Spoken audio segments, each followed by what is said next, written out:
You're watching Conference USA football on ESPN. A beautiful sun-splashed Saturday here at historic Rice Stadium in Houston as the Rice Owls welcome the red-hot Hilltoppers from Western Kentucky. Hi, everyone. Alongside Taylor McCarg, I'm David Salzman.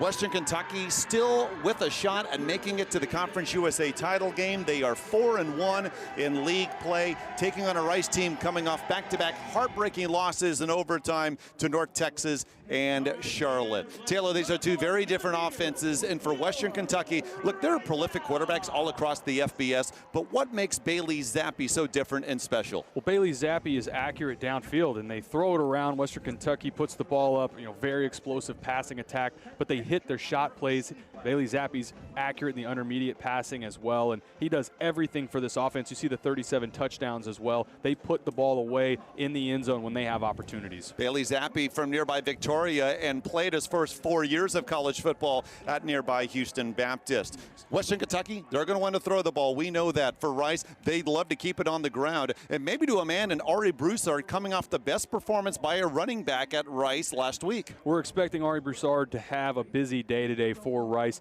You touched on the difference between these styles. Rice is going to try and play keep away and limit Western Kentucky's possessions, so expect to see a lot of Ari Broussard, and then when they get in the red zone, Rice is going to lean on him to try and finish those drives with touchdowns. Again, 30 is going to have a very busy day today for the Owls. Those 186 yards Broussard put up against Charlotte, the most by an Owl running back in 2021. Owls and Hilltoppers, third meeting ever between these two squads, and the kickoff coming up next on ESPN.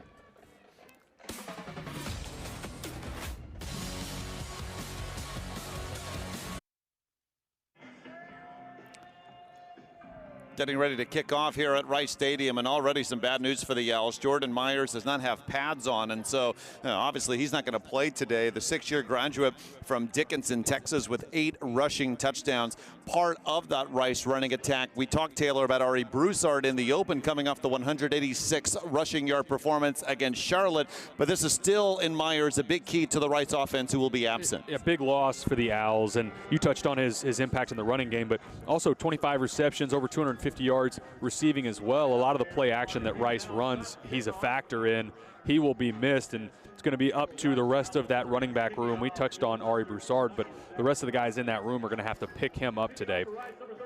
Western Kentucky won the coin toss and elected to receive in order to have their high-powered offense on the field first. The Hilltopper attack averaging just over 41 points a game. Lowest number of points Western Kentucky has scored in a contest, 31. They did it twice, and it was against Big Ten foes, Indiana and Michigan State. Christian Van Sickle kicks it away, and we're underway from Rice Stadium. We're glad you're with us on this Saturday. Touchback as the Hilltoppers will have it from their own 25. And not surprised after Western Kentucky wins the toss, go ahead and take the ball. A lot of times you see teams defer to the second half, but not surprised at all in this game that they take the ball, try and go down the field. As we take a look at the keys to the game, for Rice on offense, when you get in the red zone, got to score.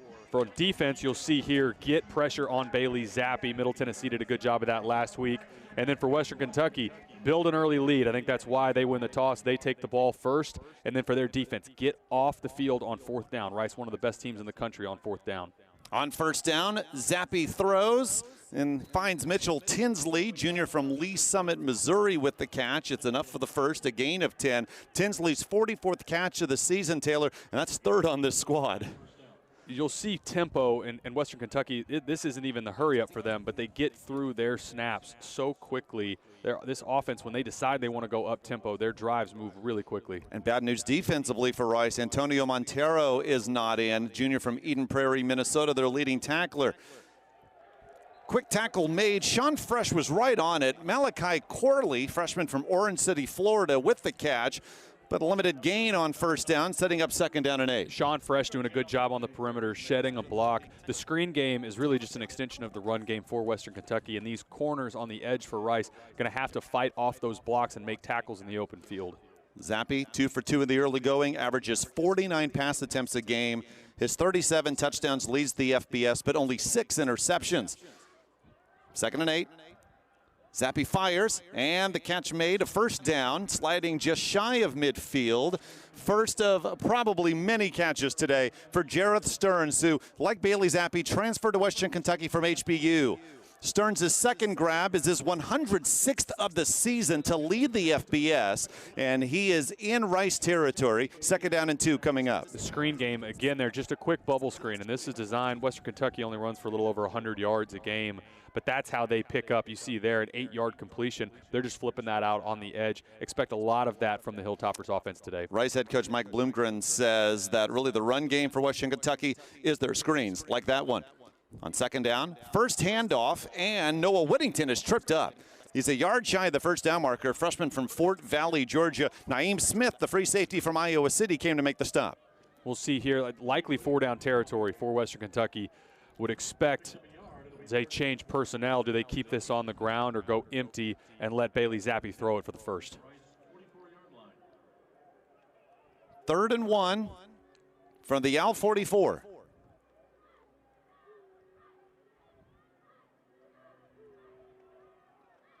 Adam Cofield the carry, easy first down and more, stays on his feet, and a strong gain of 10.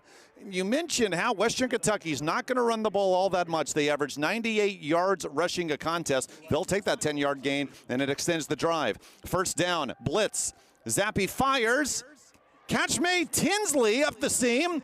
And it's 1st and goal. What a strike by Zappe, because Sean Fresh had nice coverage downfield. Sean Fresh was in really good position. This was a great catch on the back end, like you mentioned, by Mitchell Tinsley, as Western Kentucky goes tempo again. 1st and goal, Zappe fumbles the snap, still controls, and intercepted. Naeem Smith takes it out of the end zone. Out of nowhere, Western Kentucky was motoring downfield, and Zappe just throws his 7th interception of the season. It's Smith's 3rd pick of the year, and Rice gets the early turnover. Huge play for the Owls here, as you see. Bailey Zappe drops the snap and I think just panics here and puts this ball up late, puts it into a contested area. There's 2 Rice Owls defenders there, and a great play by Naeem Smith. Bailey Zappe, again, just panicked on that play. Throw that ball away. Almost every play on that opening possession was for positive gain. Did not need to throw that there. Really a huge break for the Owls on defense. So the Owls with the ball from their own 15. Jake Constantine, the grad transfer from Camarillo, California, ready to take the first down snap. Constantine, catch made, August Pete the 3rd. And diving forward, a gain of 16. Mike Bloomgren told us he's ready for Pete to have a breakout game. Banged up earlier this season, but it had over 100 yards through the air in the win over UAB. Yeah, happy to get August Pete back, and interesting that they come out and downfield 5-step passing attack on first down. We talked about, as you see more of a traditional under center formation for Rice, expecting them to play keep away and ground and pound this game. From the 31. 1st and 10, and Constantine under center.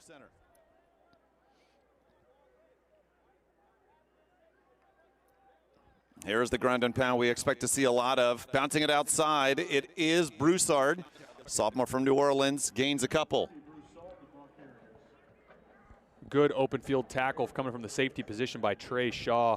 And that's going to be a key to the game for the Hilltoppers as well on the defensive side. Good open field tackling, because Rice is going to try and chew away clock, like we've mentioned, but they also will go for it on 4th down. They're the 5th best offense in the country on 4th down. They have no problem going for it on 3rd and 4th down when it's short. Going to have to be really sound in tackling for the Hilltoppers on defense. 2nd down 8. Play action. Constantine to a wide open Jack Bradley. Sophomore tight end tripped up right around midfield. Another staple of this Rice Owls offense. This is just a simple bootleg. Going to the quarterback's right side, the easier direction for him to throw. A nice, simple pitch and catch, and a good job by Jack Bradley getting vertical, moving the ball to midfield. Good opening possession here for the Owls. Khalifa Lassi with the stop for the Hilltoppers. That's 2 plays for 35 yards, rather 3 plays for 35 yards so far for the Owls on this drive. Now Constantine in the shotgun, ball right at the 50. Handoff. Squeezing through. That's Cam Montgomery, junior from Stafford, Texas, just 5'5", 160 pounds, gains close to 6. Yeah, we talked about the running back room having to elevate their performance today with Jordan Myers being out. Cam Montgomery is going to be another guy that sometimes depending on how Jordan Myers is used and how Ari Broussard is used, you may not see as much of number 1, but expect him to have a role here today for the Owls. Broussard checks back in at tailback. Second down, close to 5.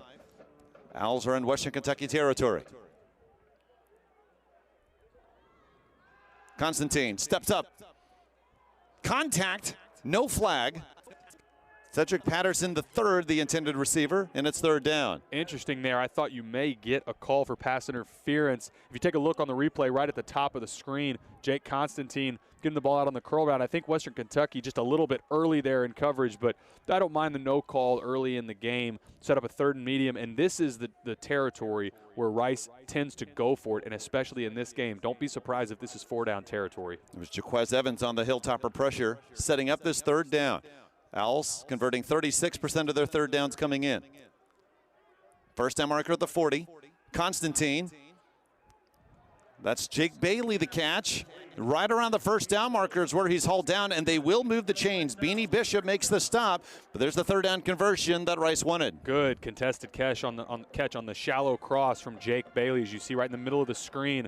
And you mentioned Beanie Bishop, number 21, is in good coverage. It's in a good spot, but a good accurate pass by Jake Constantine to Jake Bailey to move the chains. This drive started after a rare Bailey Zappe interception for the Owls' own 15, now to the Hilltopper 40. Rice's first drive of the game. Empty set for Constantine.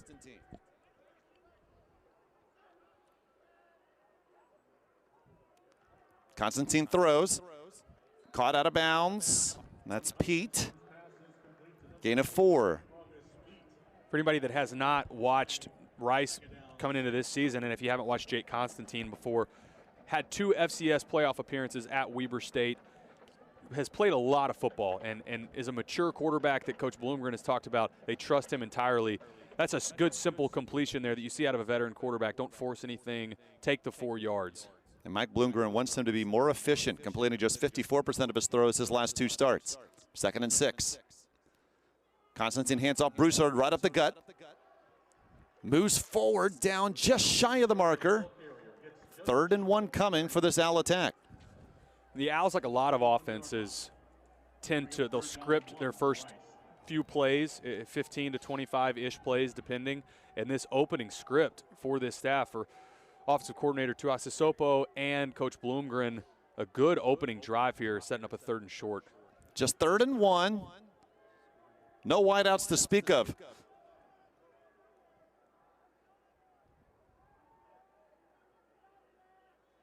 Constantine hands off. First down. Good hard run of 5. That's Broussard again. It's so interesting whenever Rice gets in that power formation and they bring the big boys in.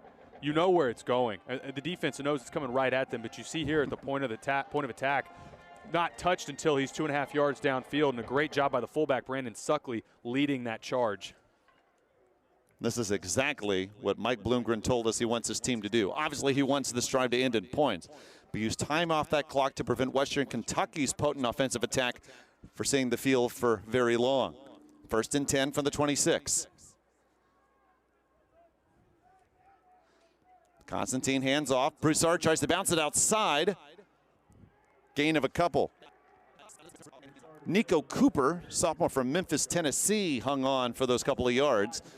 Credited with the tackle. Getting right on the edge of the red zone for the Owls, and this is where past couple weeks have had some drives stalled. A couple weeks ago on the call here in the North Texas game, Rice had an over 10-minute drive that just led to a field goal. In this game, when they get in this part of the field, going to have to convert these drives into touchdowns. Brother Dom Bradshaw with the tackle, sophomore from Dallas. Quite a few players from the Lone Star State on this Hilltopper roster.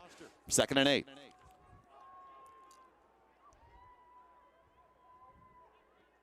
Constantine steps up, now to the edge, brought down at the original line of scrimmage. Now 3rd and long coming for the Owl offense. Good coverage in the secondary by the Hilltoppers. This is really on the back end, defended really well. For Jake Constantine, once you get outside of the pocket, he's scrambling here. You see as he moves to his left on the right side of the screen, if it's not there, just throw this ball away instead of losing a couple yards, setting up a long third down. Will Ignat, junior from Huntsville, Alabama, makes the stop. Third leading tackler for the Hilltoppers coming in.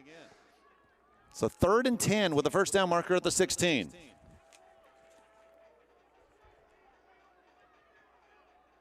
Blitz.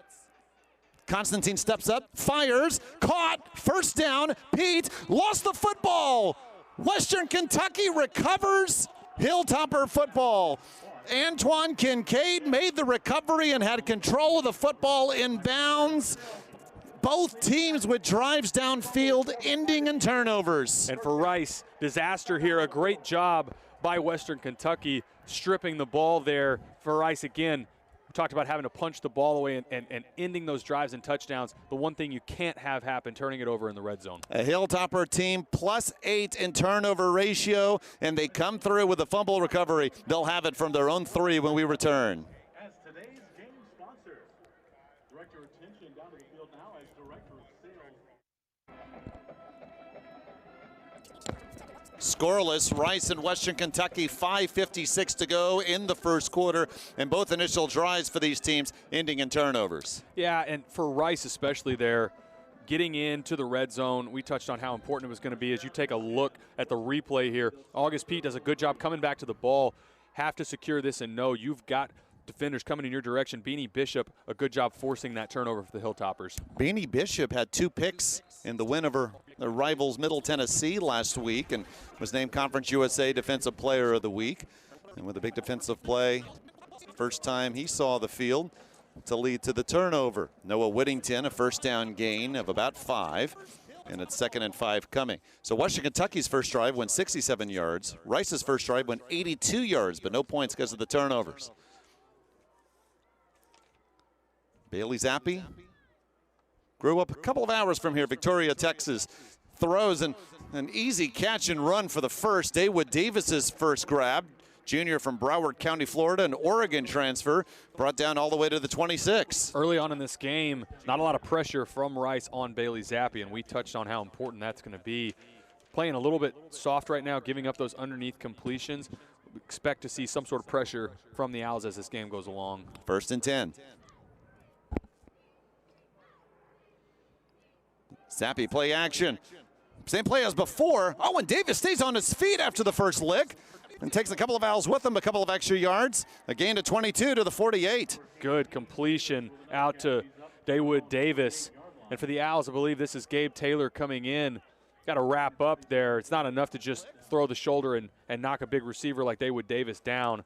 Got to wrap up. But Western Kentucky, after just a couple plays, already out to midfield and getting out from their own end. That's how quick this Hilltopper offense can move downfield. The drive started at their own 3.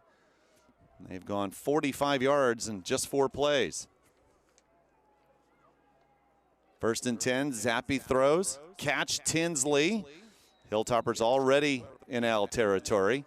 A gain of 8. How important is it for defenses, and maybe it's just not limited to Rice, but to play that bent but don't break when you have such a prolific attack through the air as Western Kentucky does? Well, in Western Kentucky, it has no problem with just taking the underneath routes, and you see here Bailey Zappe taking what the defense gives him. A lot of these are simple 5-yard completions or a slant over the middle. They'll take that all day if the Owls give it to them. They come out here, Rice does, in a man look. We'll see if they bring pressure. 2nd and 2. Zappe just one incomplete pass, and it was into the hands of Rice's Naeem Smith. Blitz. Zappe going deep. Caught! Beautiful sliding grab in the red zone, and that is Stearns. So Jareth Stearns and Bailey Zappe have played together since their early days at Houston Baptist. They have connected 327 times on throws like this. A great throw from Bailey Zappe and an even better catch from Jareth Stearns as we get more tempo from the Hilltoppers. This time it's Corley the catch, Malachi Corley. That will set up 2nd down and about 1. The line of scrimmage was the 11. So 2nd and 1 coming from the 2 as the Hilltoppers look to get on the board first. Going back to that deep ball, Bailey Zappe recognizes man free, does a great job looking off to his left, moves the free safety, and then comes back, hits the slot fade to Jareth Stearns. And Western Kentucky, again, driving the length of the field in about 2 minutes. It's gone 95 yards so far. They just need 2 more for pay dirt. 2nd and 1. Zappe hands off. Touchdown. Kai Robichaux, true freshman from Columbus, Georgia. His first carry ends in 6 points. However, is there a flag down? You know, it couldn't see it, but now as the Owls scatter, you can see the flag in the end zone. But the Western Kentucky offense is going up the field. It should count. It's a touchdown. Personal foul. Hands to the face. Number 30, defense. That 15-yard penalty will be assessed on the kickoff. So the personal foul on El Royal Morris III to be assessed on the kickoff. And Western Kentucky didn't turn it over that time, and that was fast to go 97 yards down the field for the game's first touchdown.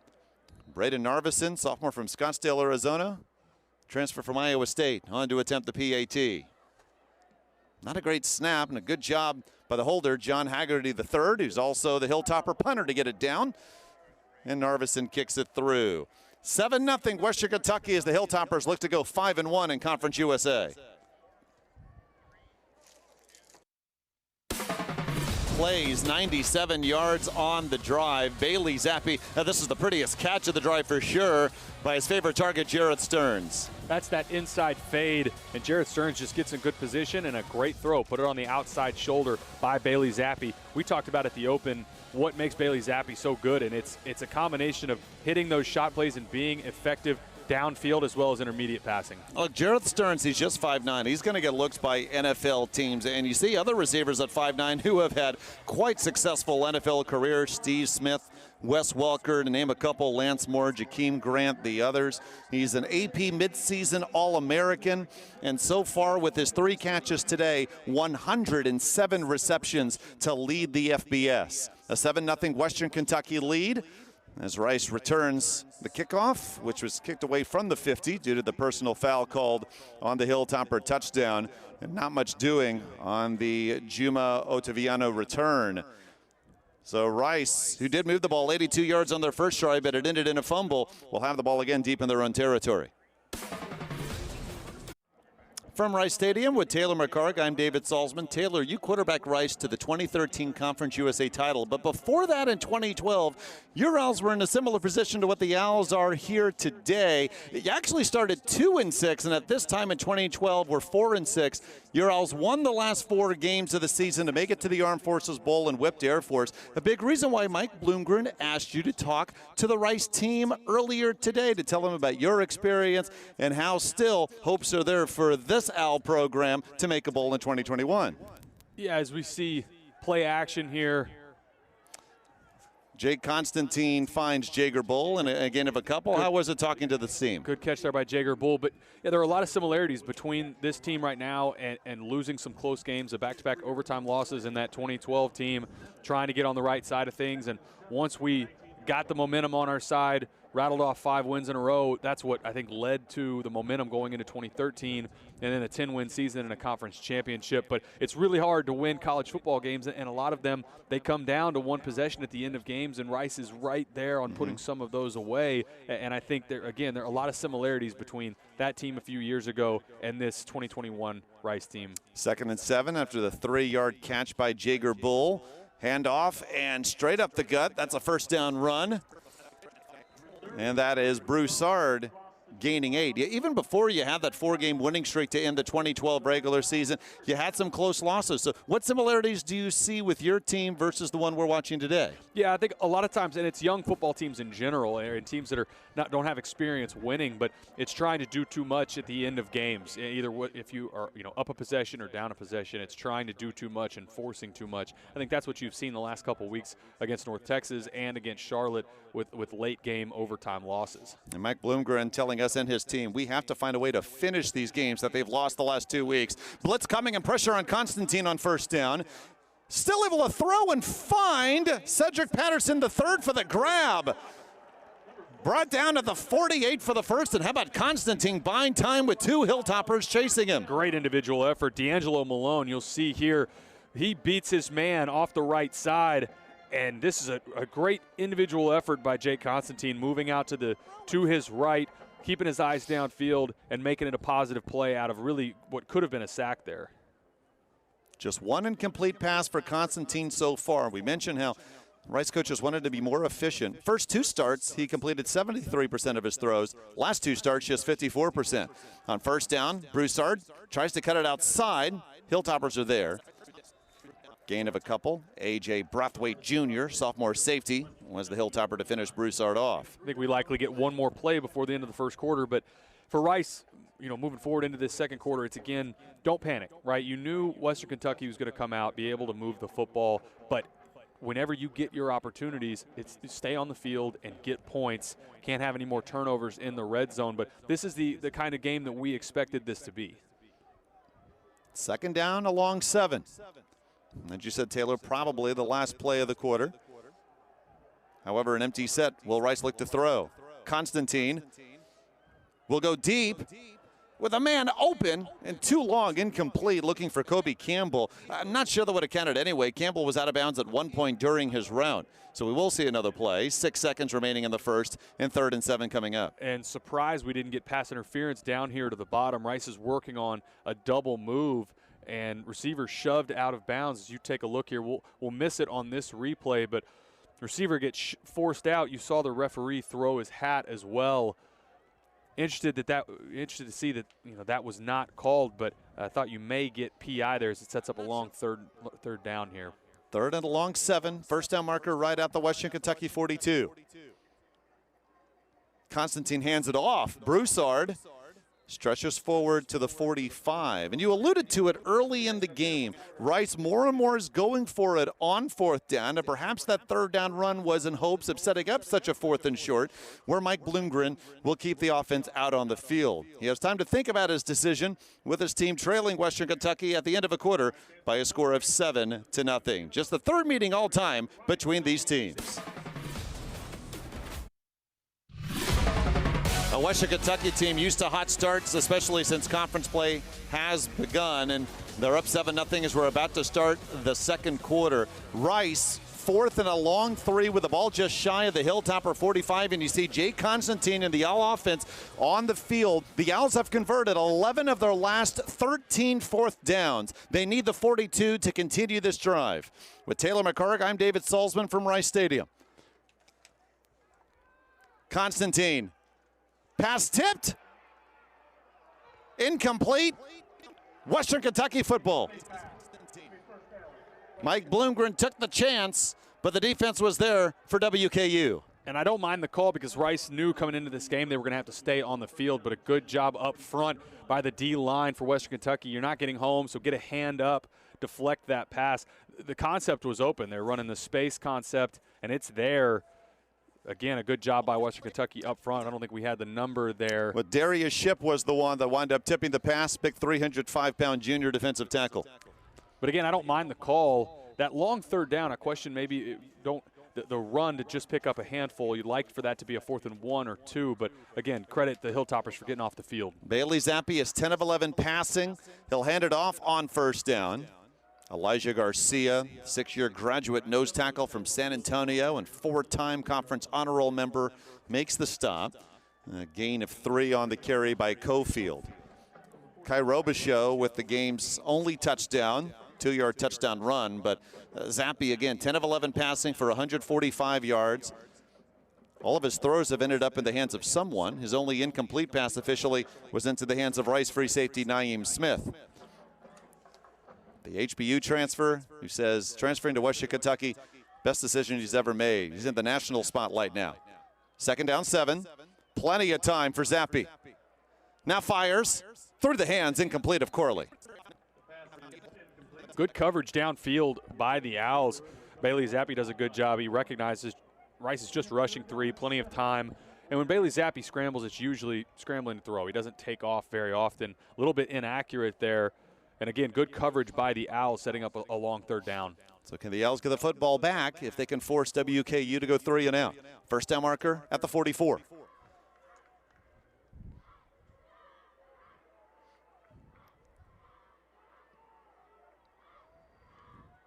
Blitz. Zappe throws, incomplete.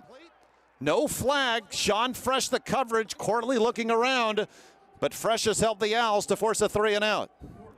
Great job. And I see the Western Kentucky sideline. I thought maybe you could get contact there, but early in this game on both sides, some no calls in coverage that I thought, you may be able to throw that flag, but you see there it's tough on that angle. Looked like potentially Sean Fresh got there a little bit early, but a good job by the Owls getting off the field and getting the ball back for their offense. John Haggerty III averages 50.5 yards a punt. The senior from Sydney, Australia. This is his 22nd punt of the season only. 11 of them so far have gone for 50+. This is shorter, but wanting to pin Rice back, and it bounces into the end zone. That'll help his average. Punt of 51. But the Owls will have it from their own 20 when we return. Owls have not won a game this season. When the opponent scored first, they hope to reverse the trend here. Mike Bloomgren, Rice head coach, admitted to us, he said, our kids are crushed after back-to-back overtime losses to North Texas and Charlotte. But he's always positive, right? He tells us it's so important to keep talking to my players about the incremental progress they've made. Bloomgren adds, we're doing it all right. We just need to finish because they've lost late leads in those last 2 losses. Yeah, putting games away late has been a point of emphasis that Coach Bloomgren has been harping on for a while. 1st and 10, Owls from their own 20 and a loss. Broussard still on his feet, but forward progress is stopped. Unfortunate that this is just a loss of 2. Brathwaite, one of the Hilltoppers there. A couple weeks ago against North Texas, Rice's response was to get into empty and really started moving the ball effectively, throwing the ball as well. Western Kentucky, as you would imagine, they're putting a lot of bodies. You see all those white shirts crowding around the line of scrimmage. We'll be interested to see as the game goes along, does Rice continue to spread it out? Do they get into empty at all like they did a couple weeks ago against North Texas? Constantine's last 2 throws incomplete, but he's 7 of 10 today. On 2nd and 12, he'll hand it off in a big hole. Broussard down at the 25. Good job, Jaden Hunter, the junior linebacker, to close the gap, but it does set up 3rd and 5 for Rice. That first quarter, the Hilltoppers just had the ball twice. Now, a couple long drives, especially that second one, 97 yards that ended in a touchdown. But these possessions for both teams are at a premium, and Rice is going to continue to try and chew up clock, keep the ball out of Bailey Zappe's hands. And we keep stressing it, whenever Rice gets into the red zone, they're going to have to get points to keep up in this game. 3rd and 5.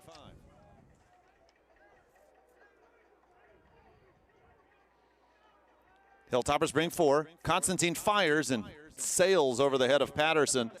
That's a 3 and out for the Rice offense. And this just gets away from Jake Constantine throwing the curl route to the field. Western Kentucky's not letting anything get behind them, and they're playing off coverage. It looked like Jarrett Stearns in coverage, and he's just keeping everything in front of him. Constantine, an accurate pass there, and it's a 1st down for the Owls, instead having to punt here. First time we'll see Charlie Mendez, freshman punter from Van Nuys, California, averaging 44 yards a punt. Oh, this is off the side of his foot, out of bounds. Can't give this Hilltopper offense too much in terms of breaks, the way they score. And just a 19-yard punt. Western Kentucky will have it from the Rice 39. They'll look to extend a 7-0 lead when we return.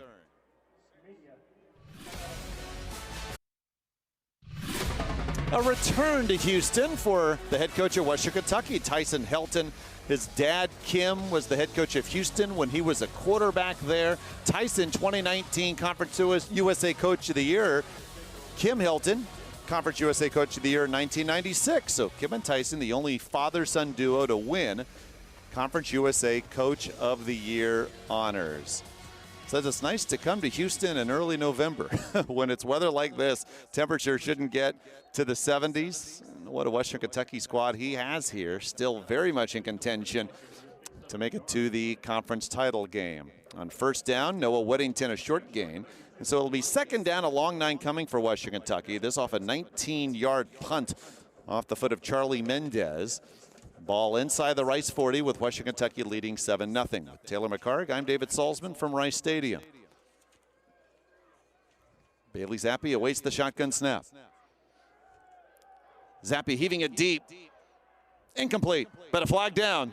So you've talked about Taylor, how there's been a lot of those close calls, and Sean Fresh doesn't like it that he'll be called for the pass interference here. Dawood Davis was the intended receiver. Yes, here on the left side of the screen. Sean Fresh is in decent position, but I think what they're going to get him on, look, he's not looking back penalty, at the ball, automatic, interfering with the receiver. That's probably why that ball gets thrown. If he's working to get that head turned around, I think it's probably a no call. Fresh at just 5'8". His defensive coordinator, Brian Smith, says he does have a nastiness about him, but they have targeted him a few times, especially when he's one-on-one on Davis, the Oregon transfer who's 6'2". So the pass interference moves the ball up to the Rice 24, 1st and 10. Zappe hands it off, trying to dash outside Whittington, and he does get 5. Freshman from Fort Valley, Georgia, just over 300 yards rushing coming in, but still second on this Hilltopper team that won't run it too much. They average 98 yards rushing a game. Well, you don't have to when you throw for what Western Kentucky does. Yeah, Total yards for the game are 513, and you run for less than 100 yards a game. I think you're doing something right on offense. Yeah, 416 passing yards a game. That's pretty good. This offense had 670 against UTSA in a 52-46 loss. Another run, and Whittington dragged down from behind. Kirk Lockhart in for the injured Trayshawn Chamberlain. A great job in pursuit. And I'm interested, early in this game, Western Kentucky running a little bit more than I think we were expecting, and I'm interested to see, do they continue that trend as the game goes along, as you see 9 flash there, a good tackle by Lockhart. This is likely 4-down territory as well for the Hilltoppers, given it's just 3rd and 2. We would imagine they stay on the field if they don't get it here. 3rd and 2 from the 16. Handoff. And it's Robichaux who has the touchdown, squeezing through and has enough. Yeah, we don't have access to every play call Western Kentucky has this season, but unless they're in victory formation, 3 straight runs, maybe the first time they've done it in the first half this year. I think they are definitely breaking tendencies in this first half. Robichaux at 2:15. A touchdown earlier today, first of his Western Kentucky career. Now from the 13, a fresh set of downs for Zappe in the Hilltopper offense. Zappe looks to throw. Wide open, touchdown. And it's Robichaux. His 2nd touchdown today, and first through the air. Bailey Zappe's 38th touchdown pass of the season to lead the FBS. It's a great concept. Western Kentucky shows a screen into the boundary, also has a receiver occupy the middle of the field, and you see Robichaux work up the seam. A great concept, a good accurate throw from Bailey Zappe as they extend this to a 2-score lead. They went 97 yards on their first drive. That ended in a score, just needed to go 39 this time. Narveson remains perfect on PATs this season, 45 of 45. This was the situation Rice did not want to find themselves in. Down early by multiple scores to this powerful Western Kentucky team. 14-0 Western Kentucky. You love this play design, which led to the Zappe touchdown throw. Well, Western Kentucky does a good job of bringing the outside receiver into the middle of the field, which that occupies the safety, Gabe Taylor, and you see Robichaux out of the backfield. He just gets lost in traffic. It's a great play design because you see somebody as a defender flash from outside in, you take that man, and then they just swap and bring the running back around. It's a really good design. Bailey Zappe, one of 20 quarterbacks named as a semifinalist for the Davey O'Brien Award. That's for the best quarterback in college football. He's also been named one of 15 semifinalists for the Walter Camp Award for the best player in all of college football. 38 touchdown passes to lead the FBS. That's still 10-12 to go second quarter. Too early for Rice to do anything different philosophically on offense. But Mike Bloomgren told us, he said, we do not want to get down too big, too fast against this Western Kentucky team because trying to match them score for score is awfully difficult. Al's first drive went 82 yards but ended in a fumble, which was recovered at the Hilltopper 3. They'll have it here for their own 25, 1st and 10. Jay Constantine hands off. R.A. Broussard's been busy today. Gain of about 3. Willig, not one of the Hilltoppers there. D'Angelo Malone as well, who is the 2019 Conference USA Defensive Player of the Year. And in 2021 coming in as a defensive end, tied for the team lead in tackles. Well, to go back, you touched on, this was one of our keys to the game for Rice, staying on the field, right? You cannot have those 3 and outs, and especially follow that up with the short punt from Charlie Mendez as well. 2nd and 7. Constantine with time. Pass caught out of bounds. Patterson at the 46, a first down. This is a good route by Cedric Patterson. Coming from your right side is the direction they're going to be throwing this ball to. They make this looks like off of play action that Cedric Patterson's running the post. Instead, he breaks it off to the sideline. That's difficult for the DB to cover, and a good route and catch by Cedric Patterson. Constantine now over 100 yards through the air in the first half. 1st and 10.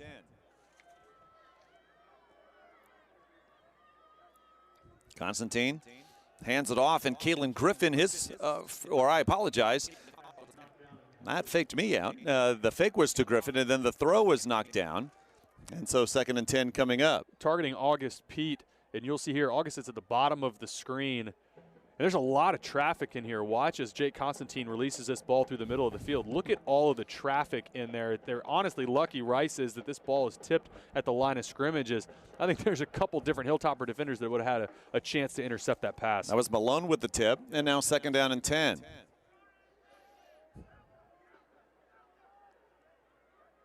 Blitz. Constantine in trouble, then scrambles out of it, fires, too high. Jake Bailey, the intended receiver, and Constantine did all he could not to get sacked.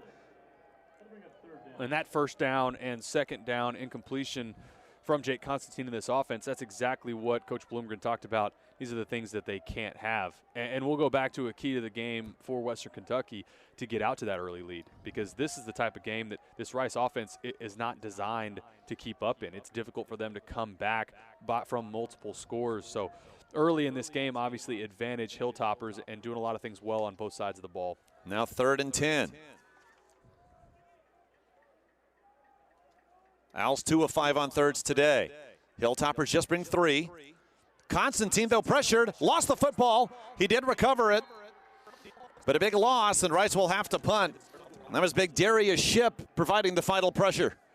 And this 3rd down play couldn't have gone any better for the Hilltoppers. You look here, they bluff a defender. They're actually just rushing 3, run the twist, bring the defensive lineman all the way around, and they're able to get home just rushing 3, get their defense on the field, and get Bailey Zappe and this offense back on the field. It's a Hilltopper defense that has improved as the season's gone along. 6 interceptions last week and a big win over the rivals from Middle Tennessee, allowing 29 points a game, but they played 2 Big Ten teams, Indiana and Michigan State, in non-conference. Their only loss in conference play, a shootout to UTSA. That punt by Mendez with the pressure coming goes out of bounds. And Western Kentucky will have it from their own 30.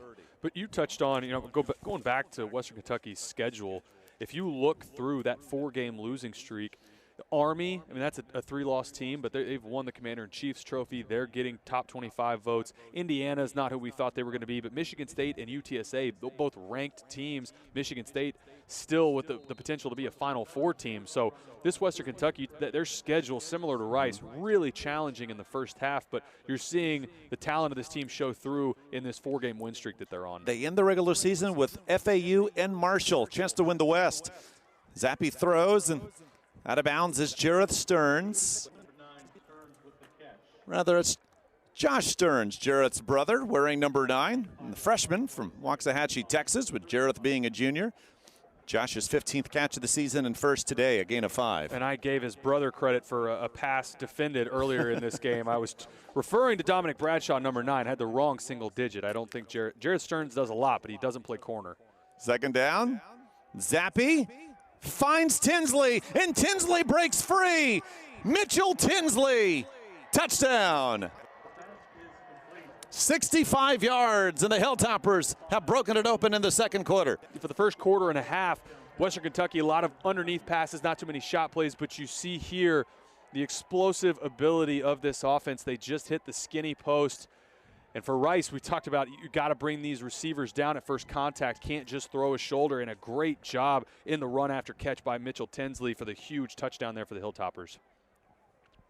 Make it 39 touchdown passes for Bailey Zappe to lead the FBS.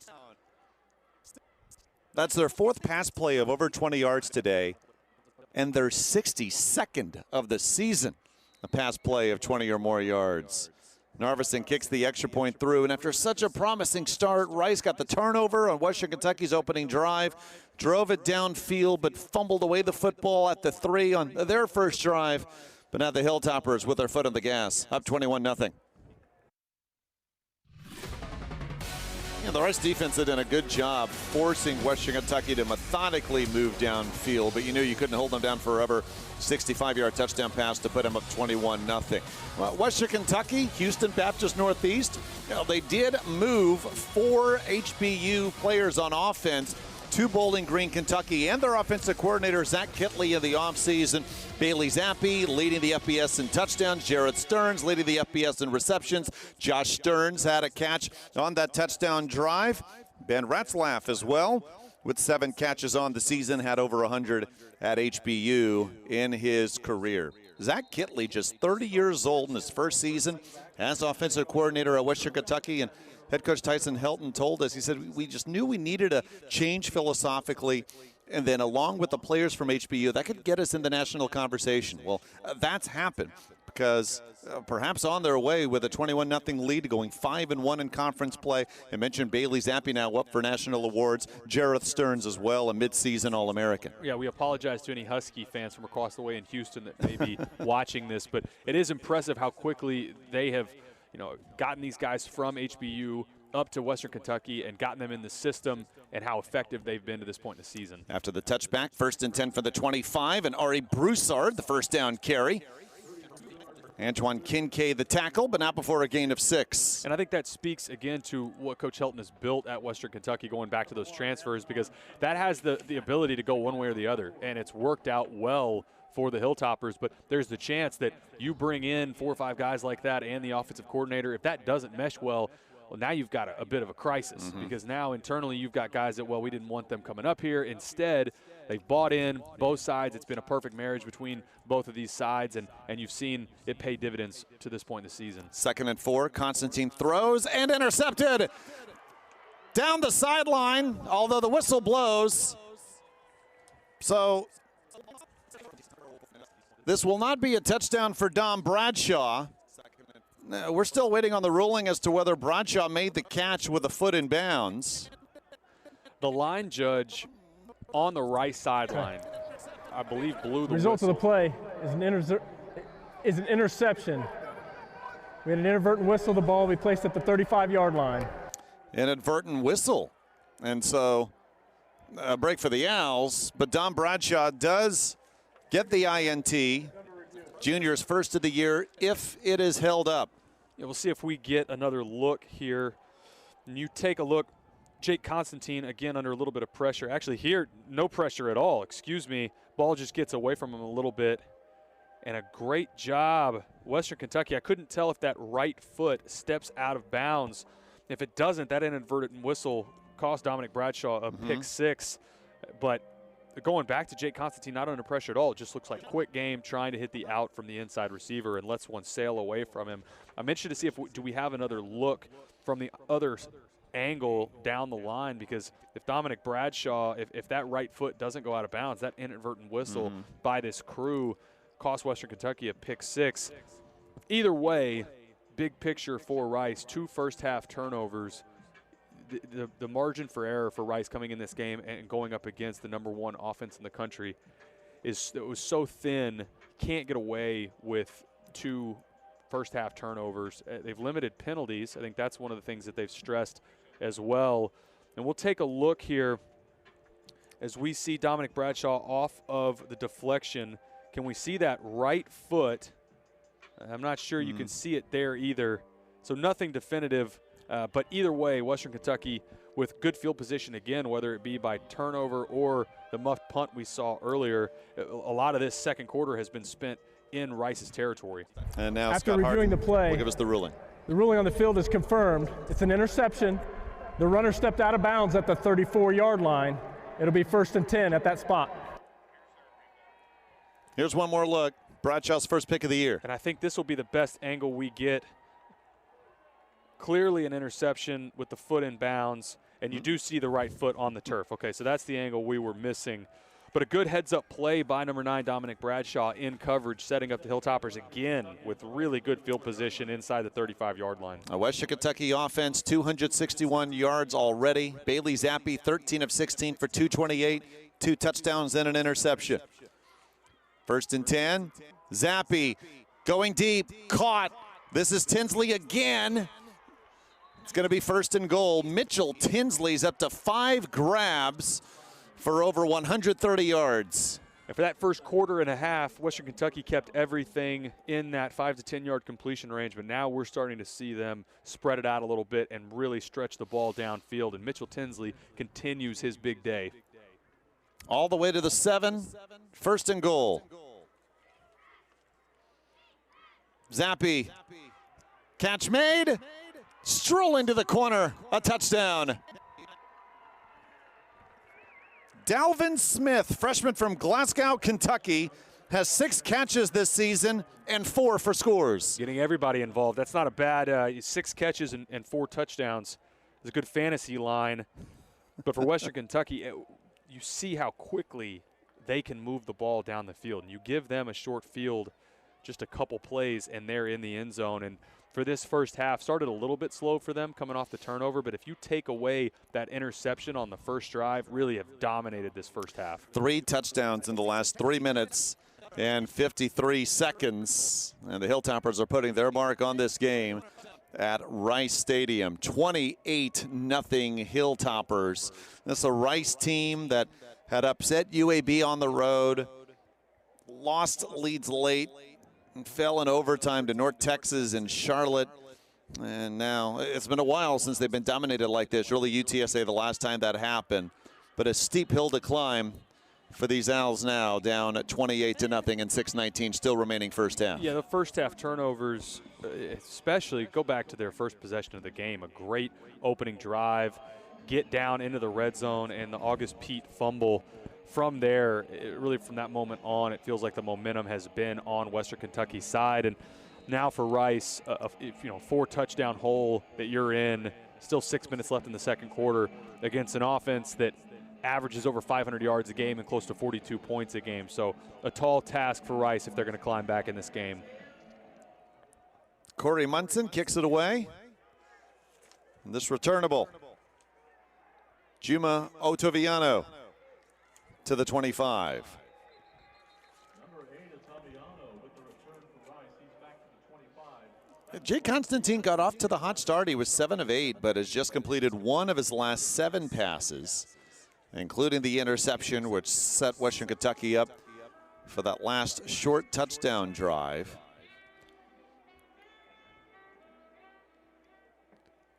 Ari Broussard, 45 yards on the ground, but do the Owls open it up here through the air, knowing they need points and fast the way this Western Kentucky offense is going? On first down, the pass to Cedric Patterson, the 3rd, brought down at the 29 for a gain of 4. For Rice, would expect just go back to basics, right? Try and get these easy, simple completions, establish that running attack again from Ari Broussard, and just try and get points on this drive, right? You're not going to get anything back in one possession, but try and get your first points of the game and get a positive drive here going in the second quarter. 2nd down and 6. Constantine, catch made. Patterson gets away for a first and lost the football. I believe whoever recovered it didn't matter because the ball went out of bounds, but again, almost a turnover, which would have been Western Kentucky's 3rd.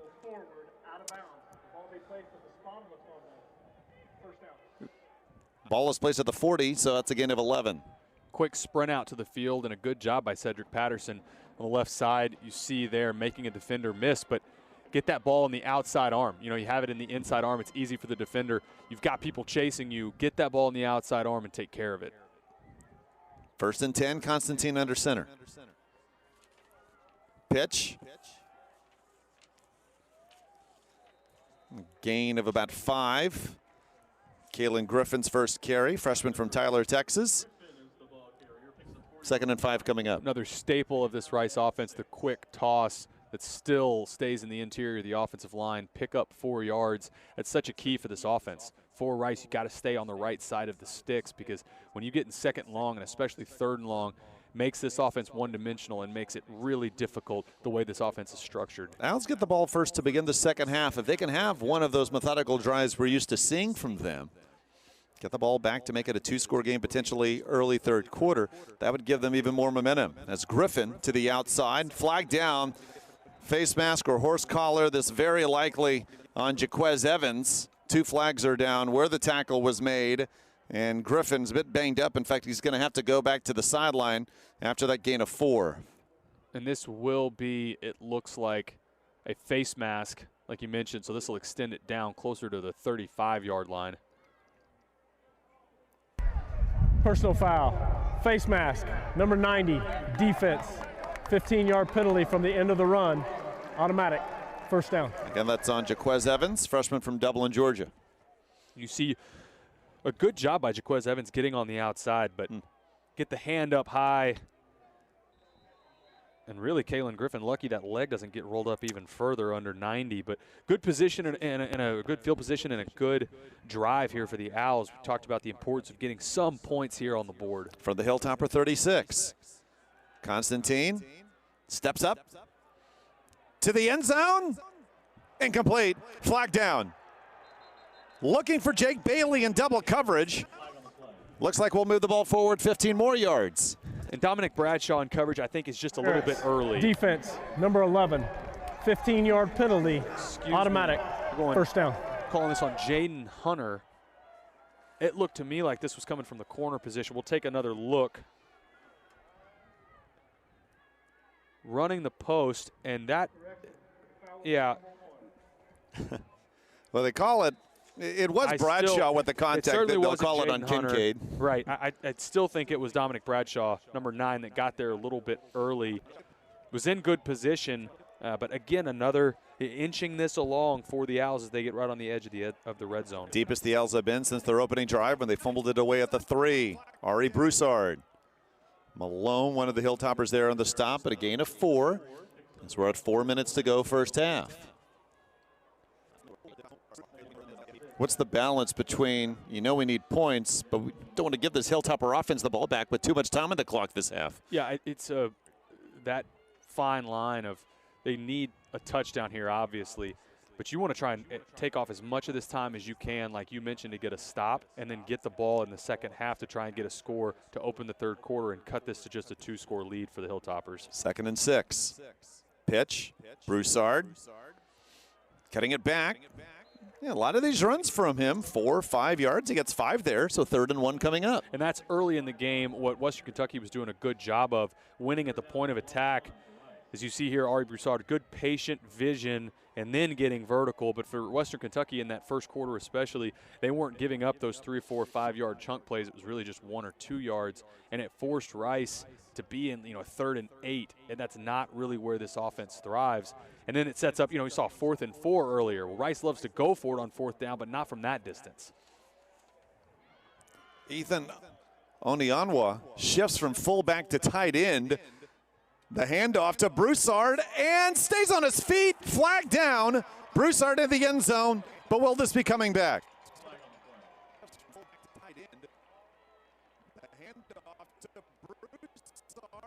Owl team with over 100 yards in penalties. Their last 2 games, both overtime losses. Holding, number 78, offense, 10-yard penalty, still 3rd down. It's on Ananwa, the freshman, who was a tight end on that play. And that's just their 3rd penalty of the game, but boy, that's a big one. I'm not sure if we'll get a look at it on this view, but as you see 78 there at the very end, not a real clear view. A great job by Ari Broussard getting that arm on the ground, but those penalties, penalties in the red zone, really anywhere on the field the past couple weeks have been a thorn in the side of this offense. And then the 2 first-half turnovers as well. The things that for Rice to start winning these games, and especially the close games the past couple weeks, have got to eliminate those kind of mistakes. Makes it 3rd and 9 from the 20. Play clock is down to 1. Now the whistles blow and Rice calls timeout. Constantine was looking back thinking that there should have been more time on the play clock. He's actually looking back now to a referee, Scott Harden, protesting that they didn't have more time to get that off. Yeah, for some reason it felt like he thought that was going to be reset. But the importance here, at this point in the game, especially down in Western Kentucky territory, this will be 4-down territory. So get something back on this 3rd down. Don't have to get all of it, but make this a 4th and manageable. Is really, in any scenario, the offense is going to stay on the field. 2:45 to go, first half. Western Kentucky didn't get on the board until late in the first quarter, and a Kai Robichaux 2-yard touchdown run. And then 3 touchdowns in a span of 3:53, all Bailey Zappe touchdown passes. The Houston Baptist transfer now up to 40 touchdown passes on the season to lead the FBS. Rice facing a 3rd and 9, hoping to make it 28-7 before the break. And again, they'll get the ball to begin quarter number 3. Still 2:45 to go this half, though. So, of course, Western Kentucky hoping they can get another shot at pay dirt. From the 20 with a first down marker at the 11.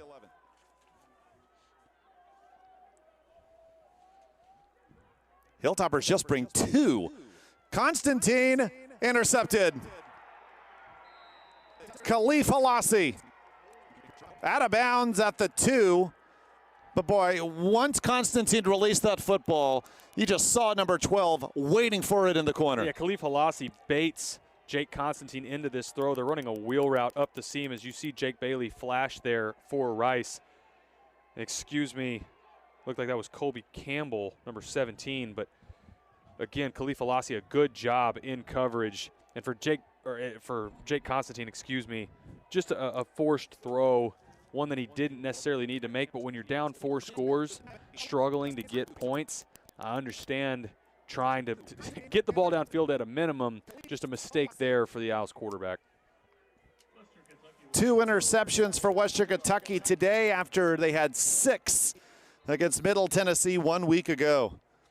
And so for Bailey Zappe and this Hilltopper offense, still 2:39 to try to get points on the board.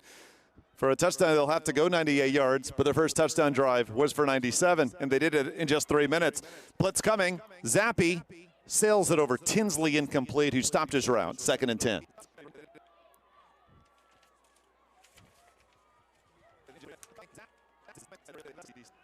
Zappe, just his 4th incomplete pass in the first half. He's 15 of 19 for 262. So he is approaching 4,000 passing yards this season. And that accuracy, that's not a surprise. He came in completing just under 70% of his throws, despite throwing the ball 49 times a game. Zappe throws again, caught, and it's Tinsley, a 6th catch. He is tough to bring down. Forward progress stopped about 1.5 yards shy of the marker. Clock running, approaching 2 minutes. And that off coverage for the Owls, this is just too easy for Bailey Zappe. You see those completions, especially to a guy like Mitchell Tinsley, just these completions right now are just too easy for this offense. Rice not calling timeout. Try to get more time on offense potentially. And Zappe rarely runs and does get the first down. Down to the 13. Exactly 2 minutes to go in the half. And now we see the tempo for the Hilltoppers as they're going to get into their 2-minute offense right here. Zappe to the sideline. That after mishandling the snap. Davis, the intended receiver. I go back to Bailey Zappe and how impressive the move is from the FCS level at HBU up to Western Kentucky, and just how efficient he has been. The top-ranked passer in the country coming into this game, and hasn't blinked. I mean, at any point in this season, it really they had opportunities in every one of these games, really, to beat Army, beat Indiana, and I think there's still a lot of good football left for him this season. In an HBU uniform, he threw for 567 in the fall of 2020 at Texas Tech, almost knocked out the Red Raiders. Wide open Tinsley. First down at the 26. Hilltoppers hurrying up. 1:42 to go in the half. He's approaching, Zappe, 14,000 yards in his career, which includes the 4 at HBU. Flags down here.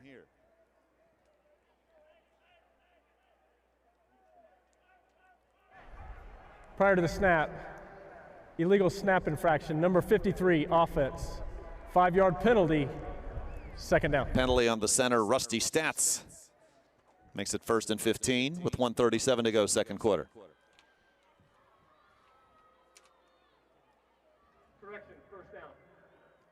Hilltoppers 319 yards of offense this half, looking for more to extend a 28-0 lead before the break.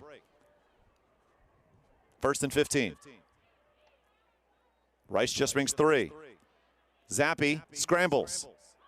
Now will run. Out of bounds, short gain of 3. Sean Fresh gave him a nice push, and now Zappe and Fresh have words. I think Zappe feels like he got a little extra contact there at the end, maybe after he'd given himself up. But I love for Western Kentucky that they get in these situations where a lot of offenses would really just take it in to half and say we're up 4 scores. You know, we still got 75 yards to go. We're just going to take this in. But Western Kentucky saying, no, we're going to run our 2-minute offense. We're going to try and get another score here before half. It's 2nd and 12 from the 24. Zappe. Catch made. Ben Ratzlaff. HBU transfer, his first catch of the game's enough for the first to the 38. Ratzlaff does a good job finding that soft spot in the zone. Look how quick Western Kentucky back on the ball. Zappe throws again. Catch again, Ratzlaff. This time right around midfield. Same thing again from Ratzlaff. They're faking the bubble screen, and he just finds that soft spot right up against the sideline. Quickly again, Zappe fires in traffic. What a grab! Jarrett Stearns hanging on, a gain of 20. I think you probably could have called pass interference on this. Watch Gabe Taylor. He shoves the receiver right there, and Stearns still makes the catch. Player down for the Owls, and that stops the clock with still 56 seconds remaining in the first half. Remember, this drive started at Western Kentucky's own 2 following the Jake Constantine interception. Hilltoppers now at the Owl 30. And not only is there still 56 seconds left in the half, they have all 3 timeouts remaining. Still an opportunity here for a score, and that's what I was saying a second ago. Commend Western Kentucky, or a lot of offenses would have just said, we'll take a knee and go into half, but they're going to try and drive the field and get more points. Ikena Inachuku, the player to come off the field for the Owls, sophomore defensive tackle. I'm with you. I love this aggressiveness. You look like you're in control, 28-0. And for a team like Western Kentucky, these are the scenarios you sometimes don't get that many opportunities to practice these things. So you very easily, Coach Helton could have said, hey, we're just going to take this into half, but how many cracks at a 2-minute offense do you get, and is there a point later in the season where these situations are going to matter? Zappe over 300 yards passing this half. Awaits the snap from the Rice 30. Owls bring 3. Zappe throws, sails this incomplete. Jarrett Stearns, the closest man there for WKU. You'll see here, ball just gets away from Bailey Zappe a little bit, feeling the pressure, lets this go, and Rice is really fortunate there because I think if that ball's caught, likely a touchdown. Instead, sets up a 2nd and 10. Zappe, 3-time conference offensive player of the week. Maybe on his way to a 4th the way this game's going. 2nd and 10 now. Zappe throws again. Another catch. Jarrett Stearns, a flag down. Stearns out of bounds past the Rice 15. I think they're going to get the Hilltoppers here for a pick play. Thrown in that direction, and it looked like one of the Rice Owls defenders was blocked down on. I think this will be a pick by Western Kentucky. Pass interference. Offense, number 11. 15-yard penalty. Still 2nd down. Yeah, they get Corley, who set the pick to open up Stearns. Yeah, they bring Malachi Corley down. You'll see him from the outside, and he just clips Gabe Taylor just enough to slow him down. And it's a good call there. If you're Malachi Corley, all you got to do, set up and look back at the quarterback as though that's where your spot is on your route, and that's where you don't get the call. But if you're facing the defender and you make contact, that's when the referee usually throws the flag. Break for the Owls. Makes it 2nd and 25 for Zappe and the Hilltoppers.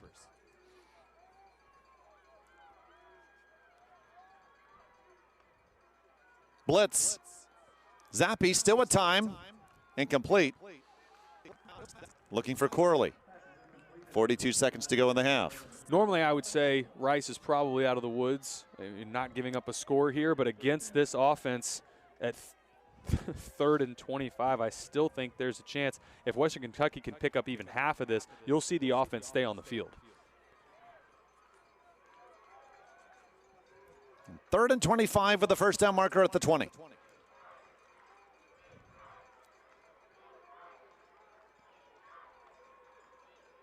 A handoff, Whittington. Short gain. And will either team stop the clock? Clock is stopped. Hilltoppers call timeout before 4th and 24. Please reset the game clock to 38 seconds. 38. Surprised by the timeout after handing the ball off. Usually that's a call where you are saying, okay, we're done. We're not going to try and press any further. Instead, maybe this is they want to punt the ball and make Rice field this. But interested that that's the direction they went after the run up the middle. Why call timeout, though, if you're going to punt? Braden Narvison, their kicker, his career long is 53. Now, we've had a north wind for much of the first half, which would be at the back of Narvison. But yeah, they're going to bring out the punting unit instead. And so John Haggerty III will punt for the second time.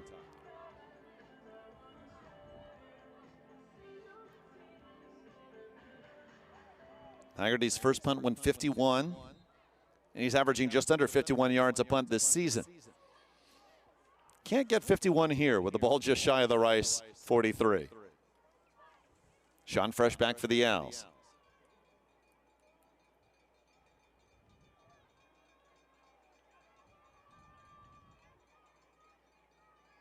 Flag down. Fresh lets this go. Beautifully placed by Haggerty, but pending the penalty. Right now, ball's at the 6.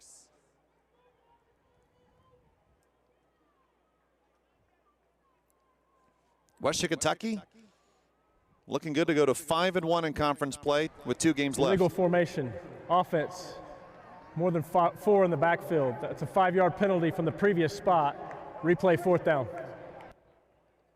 Mike Bloomberg will have Haggerty re-kick. 32 seconds left now. Marshall with 1 loss in conference play. Hosting UAB today. Marshall and Western Kentucky just with that 1 loss in the East Division of Conference USA. Hilltopper fans liking what they see here at Rice Stadium so far, and they'll be certainly cheering on the Blazers in that game about to kick off in Huntington. Marshall will host Western Kentucky in 2 weeks in the regular season finale. And that could be for the East, depending on what happens these next couple of weeks. Haggerty angles this. Fresh fair catch. Oh, he dropped it, and then the inadvertent whistle, but still Fresh recovers the football at the 12. This crew is quick to the whistle. There was a chance there that was a muffed punt by Sean Fresh, but imagine Rice here takes a knee and takes this into half, especially given that they are getting the ball coming out in the second half. You know, really everything in this first half, after that, the interception by Bailey Zappe on that first possession has gone the way of the Hilltoppers. But as I say that, Rice does come out in a more traditional spread formation, so we'll see if they do test it. What might have been for the Owls, right? I mean, they're not winning if they go turnover free this half, but still, you turn the ball over 3 times. You're giving yourself a near impossible opportunity to try to pull it off against one of the best teams in the league. Nice run, Cam Montgomery. That's to the 31. Clock stopped, 21 seconds left as the chains are moved. I feel like Rice probably should have used a timeout there, lost about 5 seconds. Constantine throws, tipped away, incomplete. Bailey, the intended receiver. I think it was Bishop there on coverage. Again, going back to after that run by Cam Montgomery, use one of your 2 timeouts save that extra 5 seconds if you're going to try and test it downfield. Now with just one timeout left in 10 seconds, we'll see if Rice tries to test the middle of the field or some sort of shot play. 2nd and 10. Constantine hands off. Short gain. In fact, no gain for Montgomery. And the clock will wind down to end half number 1. A promising start. Rice intercepted Bailey Zappe on the Hilltoppers' first drive, drove it to the Hilltopper 3, but fumbled the ball away. And from the late first quarter on, Hilltoppers putting their foot on the gas and dominating events here at Rice Stadium. Western Kentucky 28, Rice nothing. It's halftime at historic Rice Stadium.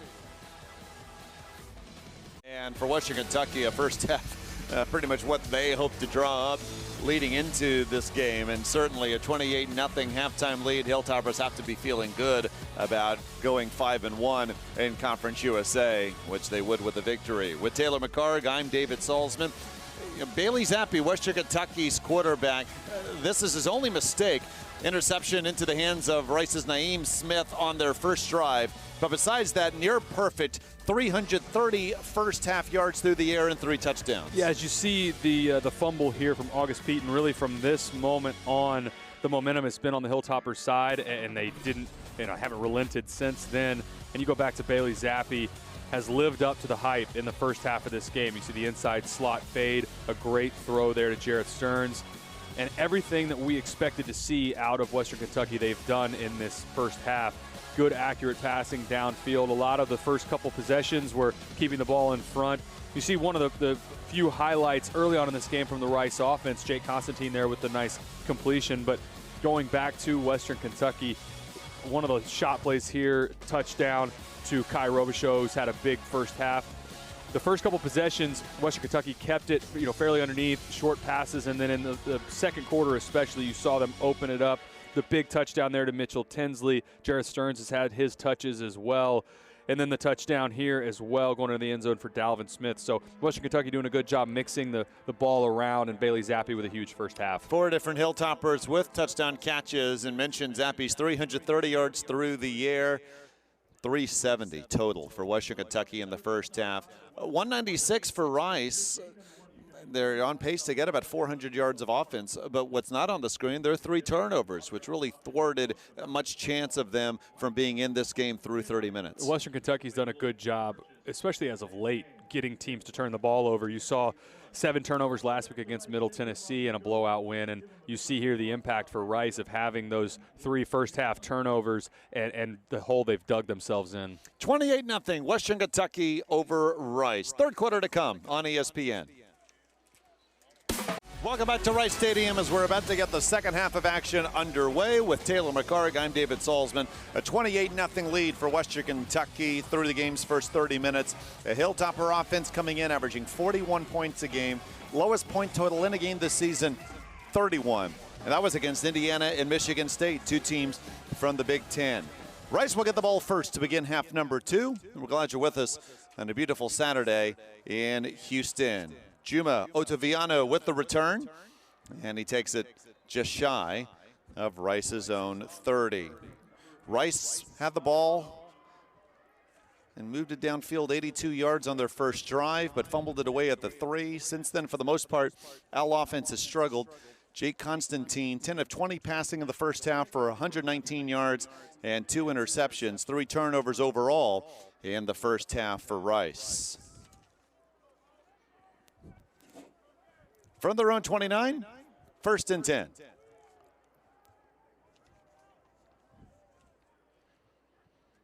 Constantine hands off. Cam Montgomery's 4th carry. Just 5-5. The junior's thrown back, but a gain of 4, 34 yards on the ground for Montgomery so far. That's what I'm looking for in this opening drive of the second half for Rice is get back to your fundamentals. Get back to the things that Rice likes to do and that they do well. Run the ball between the tackles. Jake Constantine, pretty confident when he on those bootlegs and gets outside of the pocket. Get back to your basics and your fundamentals and try and get points here on this opening drive of the second half. Leading receiver for the Owls, Cedric Patterson III, 52 yards receiving. August Beat III with 43. They stick to the ground on second down, and Montgomery a gain of 1. Third down coming up. It's a nice tackle made. Jawan Jones, the junior defensive end from Sugar Hill, Georgia. You'll see Jawan Jones right here. A good open field tackle, especially against a guy like Cameron Montgomery that's super quick. A good tackle there by 34. He was the first freshman Jones on the defensive line in Western Kentucky history to be named a freshman All-American. Came in with 164 career tackles. Now 3rd and 5 for the Owls on their opening drive of the second half. Constantine. Incomplete. Looking for Jack Bradley, and it's 4th down. And just a miss there. Jack Bradley running the speed out and gets to his depth. If Jack Bradley catches this, this is a first down. You'll see here at the top left of your screen. Just a miss here from Jake Constantine. Puts this ball a little too far outside. Needs to hit his tight end on the chest there, and that would have been a first down. Charlie Mendez out to punt. Struggled in the first half. First punt went just 19 yards. Jareth Stearns back for Western Kentucky.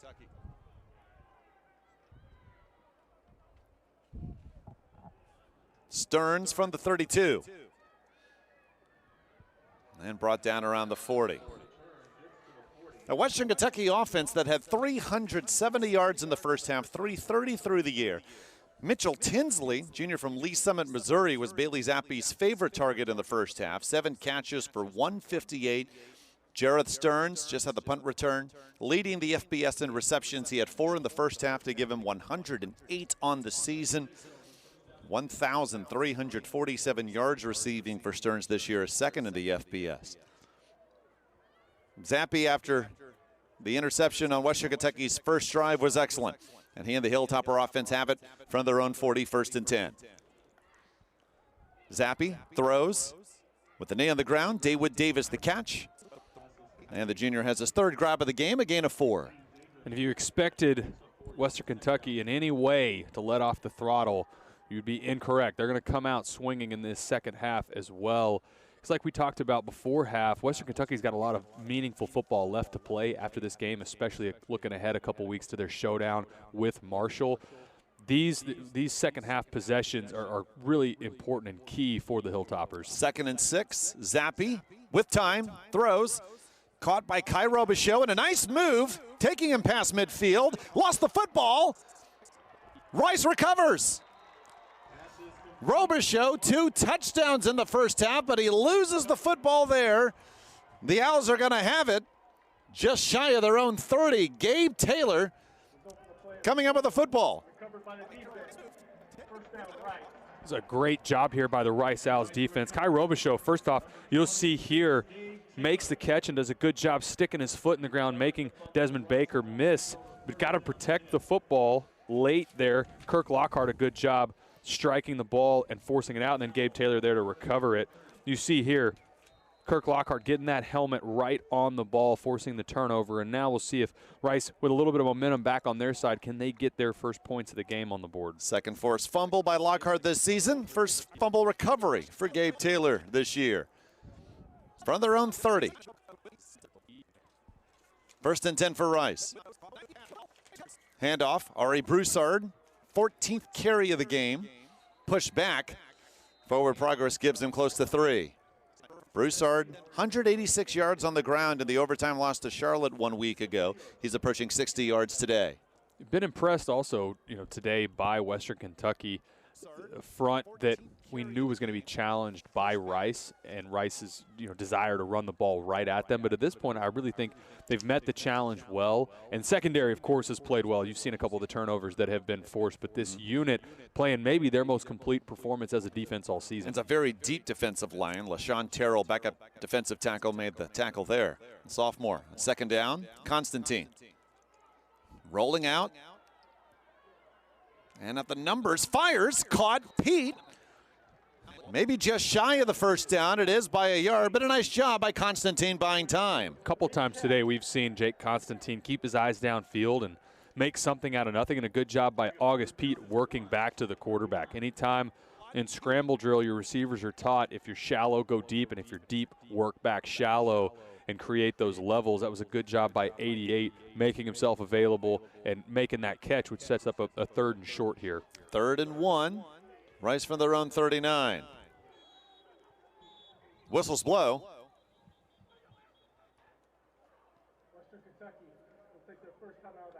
Hilltoppers call timeout. Jake Constantine of the Owls hoping to continue the drive and look to get on the scoreboard for the first time today.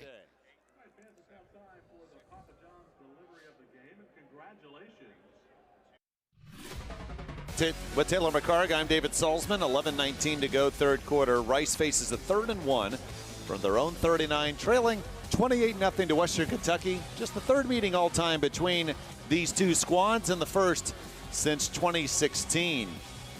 Owls, by the way, have never beaten a team from the state of Kentucky. They went 0-2 versus Kentucky in 1953 and 1955. Bear Bryant, head coach of Kentucky, during that 1953 matchup. Under center, Jake Constantine on 3rd and 1.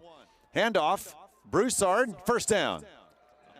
Gain of 3 to the 42.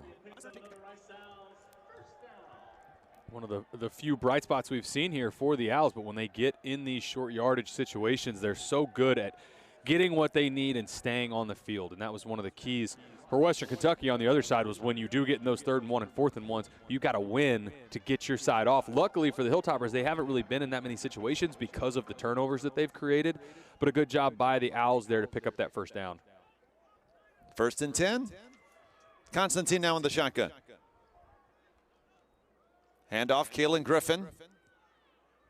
To your point, Hilltoppers are swarming to that football. D'Angelo Malone was the second Hilltopper there, but he's all around just about any Rice running back who has the football today. And I credit Western Kentucky and their staff on being ready to play. And this is a game they very easily could have looked at and said, you know, a 3-6 Rice. They've got Western Kentucky's got more important football down the line to play, but they've had the right attitude and the approach today and came out ready to go and prepared from the opening snap. Malone coming in, 317 career tackles. He and the defense shutting out the Owls so far. Griffin to the outside, and Will Ignott, Tennessee transfer at linebacker, brings him down quickly.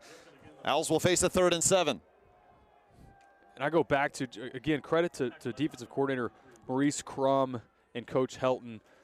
Coach Helton earlier this week talked about, you know, acknowledging Rice is right there, and in the losses overtime to North Texas and to Charlotte, very easily could have been sitting here at 5-4 with a chance to be in a bowl game, and that this was not going to be a game where you can just roll your helmet out and beat this team. And that attitude, I think, is why you see them show up so prepared and playing so well in this game. 3rd and 7. Constantine with the blitz coming. Looking ahead, now trying to scramble to the outside, sacked. Jaden Hunter brings him down. Georgia transfer, his first sack of the season, and it's 4th and 9. Another good job in coverage by the Hilltoppers. Constantine with pressure in his face early. You see that flash there of a white jersey. He's trying to avoid, knows he's got bodies around him, and the clock just runs out. We've said it a few different times now in this game, but the swarming to the football by the Hilltoppers, you saw it, another good example right there as they get the sack on Constantine and get their defense off the field. Charlie Mendez out to punt again.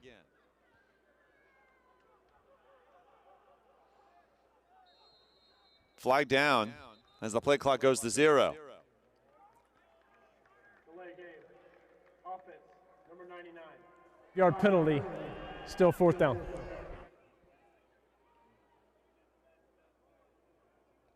For a moment, it looked like the Hilltoppers thought that Mendez would run the fake.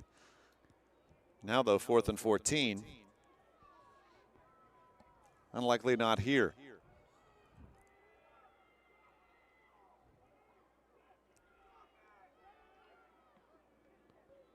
Not a lot of hang time on this, but Stearns calls fair catch. And the Hilltoppers will have it from their own 26. Got a flag back here and some pushing and shoving close to the 45. As our crew discusses it, Jareth Stearns, leading receiver in the FBS, hoping to see his team become bowl eligible. They would with a win today to go to 6-4. It would put them at 5-1 in conference play. Very good news for Hilltopper fans. UAB has just taken a 13-0 lead at Marshall. And that is in the first quarter. Bailey Zappe and the Hilltoppers will go to Huntington, West Virginia to take on Marshall in 2 weeks. And a game that might decide the East Division. Those two teams with just one loss A loss ahead of Florida Atlantic, and FAU will go to Bowling Green to take on Western Kentucky 1 week from now. During the kick, personal foul, face mask, number 30, kicking team. That 15-yard penalty will be tacked on to the end of the kick. First down. Frustration mounting for the Owls as they pick up the personal foul penalty. And even less room for Western Kentucky to go to add to their point total. They've had the ball for under 13 minutes, but have put up 400 yards of offense. Bailey Zappe with 330 in the first half. His 3 touchdowns today to give him 40 on the season to lead the FBS. One of 15 semifinalists for the Walter Camp Award for the best player in all of college football. This offense put up 670 on UTSA and a loss. Roadrunners went to Bowling Green and won 52-46. From the 41, Zappe scrambling, just gets the ball away. Desmond Baker was the one that almost got him down for the sack. Now Rice wants intentional grounding.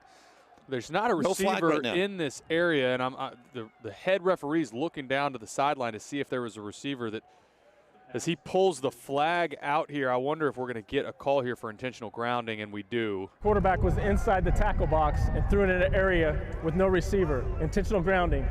Offense. The ball be placed at the spot of the foul. Loss of down. Yeah, if there was a receiver in the area, then this is not intentional grounding. But because Bailey Zappe, even though he moves around, he stays inside the tackle box. It gets past the line of scrimmage, but nobody in the area over there. So it ends up being intentional grounding and a loss of down. So second down 20, Hilltoppers from their own 31. Zappe 360 passing yards so far today. We still have 8:27 to go in the third. Zappe up the middle, wide open. This is Dawood Davis. Burst of speed to the edge. And from second and long, it's going to be third and short. Rice shows pressure initially, but then backs out of it, just rushes 3. And then Dawood Davis running the shallow cross gets lost. You see all the blue shirts there in coverage, but there's nobody underneath. Dawood Davis catches it in stride, turns up field, and gets almost all of the sack and penalty yardage back there. Gain of 18, so now third down and 2. Just the 6th third down for Zappe of the offense today, an offense with now over 400 yards. Handoff. Wrapped up. Down for a loss is Robichaux. Interesting decision here for Western Kentucky, and they will punt it. I was going to say, this is a part of the field that Western Kentucky, if they wanted to, could probably go for it and pick this up. But at this point in the game, your defense is pitching a shutout. Punt the ball, play field position, and force Rice to go the length of the field. Make them prove to you that they can go on a 90-ish yard drive. Kenneth Orji with the tackle for loss. Junior from Missouri City, Texas, forcing 4th down. And we will see John Haggerty the third. He'll punt for the 3rd time today. Sean Fresh just behind his 10. Flag down as the play clock is down to 0. Delay game. Number 47, offense. 5-yard penalty, still 4th down. Haggerty averaging just under 51 yards a punt coming in. And yet has pinned opponents inside their own 28 times out of his 23 punts this year. And I think that intentional, or the delay of game was intentional there by Western Kentucky to give this punter with such a big leg a little more room. Haggerty, senior from Sydney, Australia. This much shorter than he'd like. And Fresh calls fair catch at the 20. Timeout on the field. Owls looking for their first points of the game. Western Kentucky looking to become bowl eligible.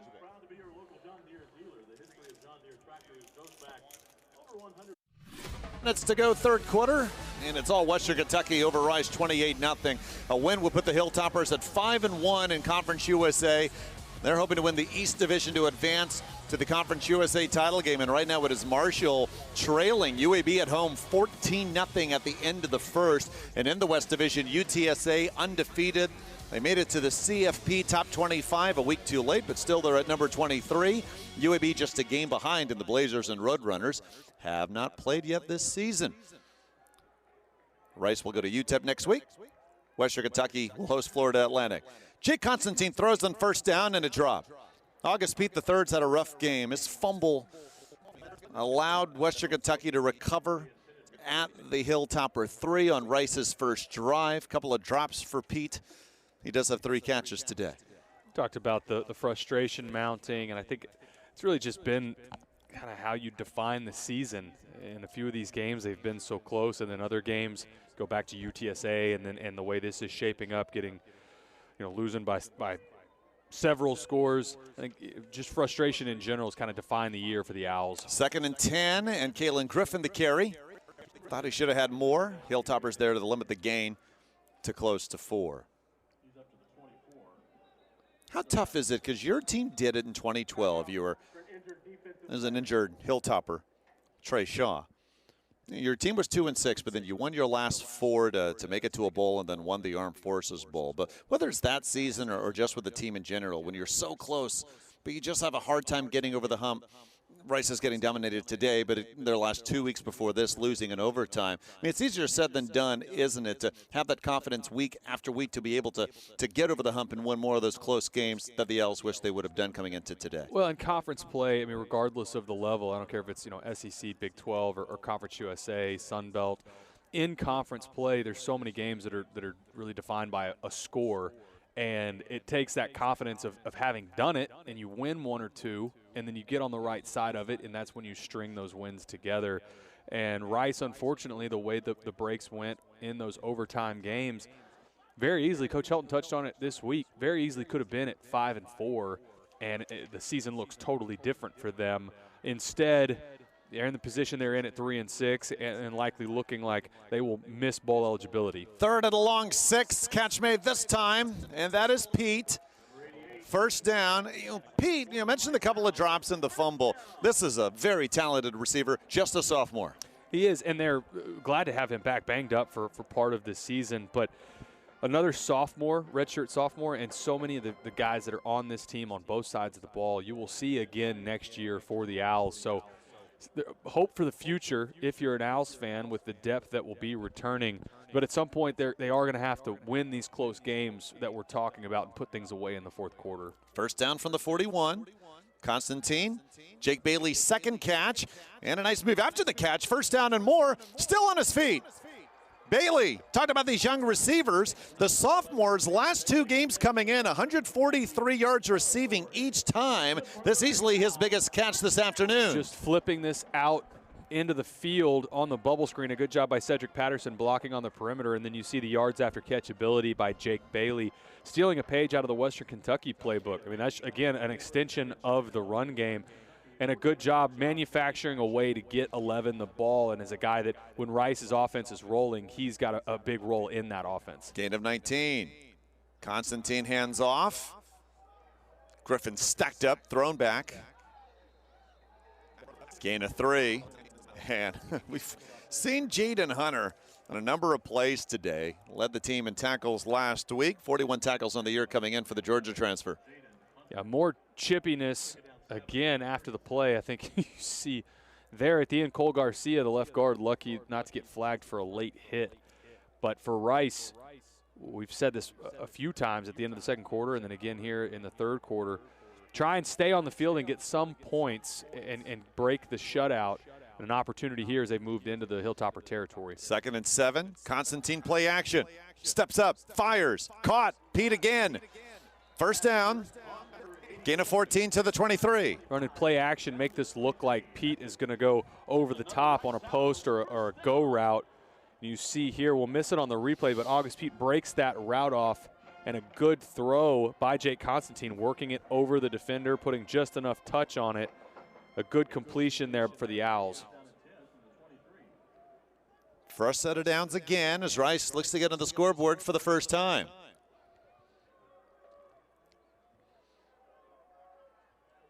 Constantine hands off Cam Montgomery, no chance. Thrown down by Darius Shipp, 305-pound junior defensive tackle from Olive Branch, Mississippi. Darius Shipp wins at the point of attack, gets across his man, and you'll see here, big number 97 gets into the backfield, disrupts this play. a great job. You see him throw down Cam Montgomery, who he outweighs by probably, I don't even want to take a guess, but a good play there by 97. 145 pounds. That's the guess. Like throwing down me. Well, no, I'm more than 160 and not as fast. Second down and 10. Play action. Constantine. Going deep. Caught. Touchdown.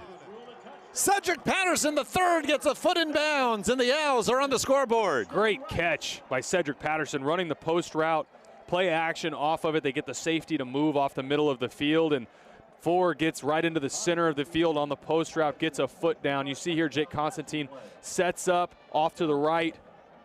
You'll see Jake Bailey on the under route there, and on the post, Cedric Patterson gets that foot in bounds. Really good catch and a good throw from Jake Constantine. Second touchdown of the season for Patterson. His first was on the first play of the game against Texas Southern back in September. Christian Van Sickle kicks the extra point through, and the Owls on the scoreboard for the first time today. 28-7, Western Kentucky over Rice, 3:13 to go, third quarter. Rice on the scoreboard for the first time, and it's been tough sledding for the Owls for much of the day, but you still want to celebrate those scores. And a nice try finished off on the Jake Constantine touchdown pass to Cedric Patterson III. Taylor McCart. Well, not over yet. 3-touchdown lead for the Hilltoppers, but would imagine you'll see more of that explosive offense. But for Rice, you know, you like seeing some sort of emotion on the sideline, right? They're not quitting yet. Haven't given up on the game, and was an impressive drive by the Owls to get some points on the board there in the third quarter. 6th touchdown pass of the season for Constantine. This is D'Angelo Wilson on the return for Western Kentucky. Austin Peay transfer hit hard, shy of the 25, and there's some more noise from the Rice sideline. Excited about that hard special teams tackle.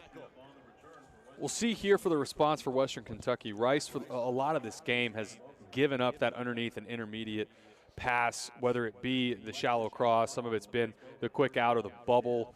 We'll see if they continue to do that, or do they press up, play man. And that's also where Western Kentucky's answer was, hey, we're going to just throw the inside fade to Jareth Stearns. We saw a couple of those early in the game as well.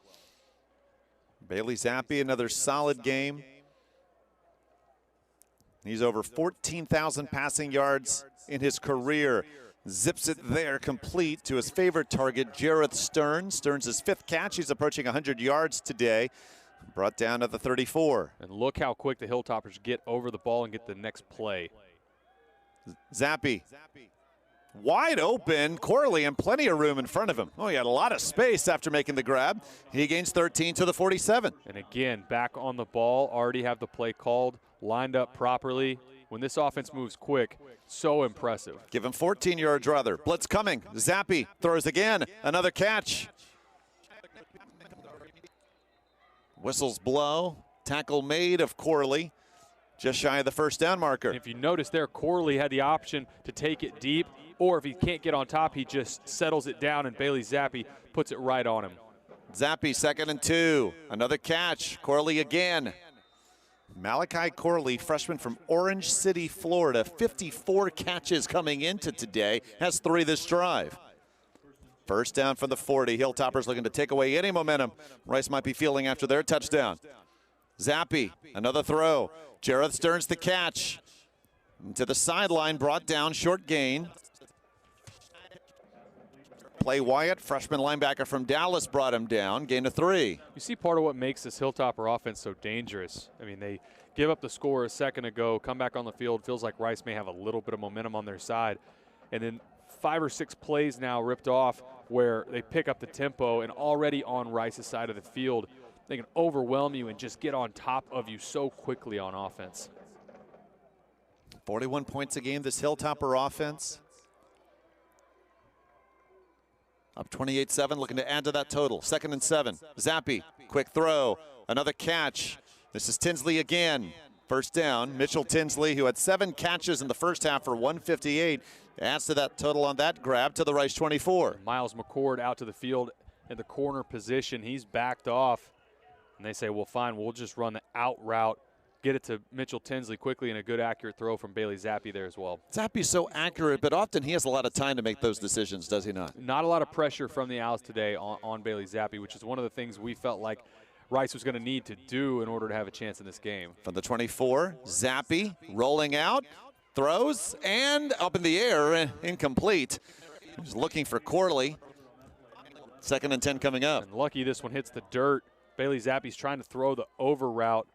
And you see here, working back, dangerous throw back towards the middle of the field, but watch this ball after it pops up in the air, goes right in front of Naeem Smith. That would have been an interception, could have been a huge play for the Owls. 1:04 to go, 3rd quarter. It was 28-0 Hilltoppers at the half. They scored 3 times in the 2nd quarter in a span of 3:53. 2nd and 10.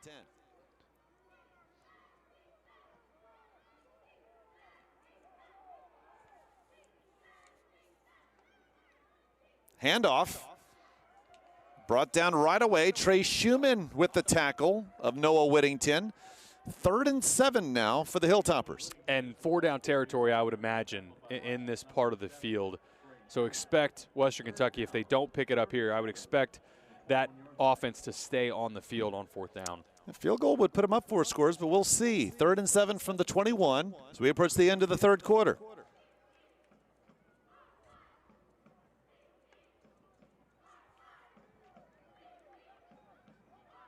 Zappe over 400 yards through the air today.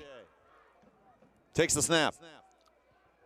Lobs a pass. Catch made in a lot of space in front of him is Adam Cofield. That was on 3rd and 7. He wasn't touched until he was after, or past rather, the 1st down marker, and it's now 1st and goal. And Rice in coverage, a pretty good job with the receivers that released out, but the back comes out of the backfield. Bailey Zappe does a good job hitting his check down, and like you mentioned, all the room after the defenders for Rice had dropped into coverage. Nobody goes with Cofield, who catches the ball out of the backfield and picks up the 1st down. So Rice, the only touchdown of the 3rd quarter, but quickly since then, Western Kentucky has moved the ball downfield. And when we start the 4th, Bailey Zappe and the Hilltoppers will look to put the game away. 28-7 at Rice Stadium. 4th quarter about to begin at historic Rice Stadium in Houston with Taylor McCarg. I'm David Salzman, and that man, Bailey Zappe, 30 of 38 passing for 443, looking to add to that total and perhaps put this game away with his Hilltoppers of Western Kentucky up on Rice, 28-7. 1st and goal for Western Kentucky from the 9. Zappe lobs it through the end zone, touchdown. What a day for Mitchell Tinsley, junior from Lee Summit, Missouri. His 2nd touchdown of the game, his 8th of the season, and it's 34-7. And for a combination like Bailey Zappe and Mitchell Tinsley, this is just too easy. Mitchell Tinsley does a good job of leaving the field, plenty of room for Bailey Zappe to put the ball on his outside shoulder. And you see here, Zappe drops this in, and at the last second, Tinsley you see start to give towards the sideline. It's a really good job fundamentally by both of them, and now likely the final nail in the coffin as Western Kentucky extends this to a 4-touchdown lead in the 4th quarter. 9 catches for Tinsley today, just under 200 yards receiving, 2 touchdowns. 35-7 Western Kentucky. Hopes of a Conference USA title very much alive for the Hilltoppers.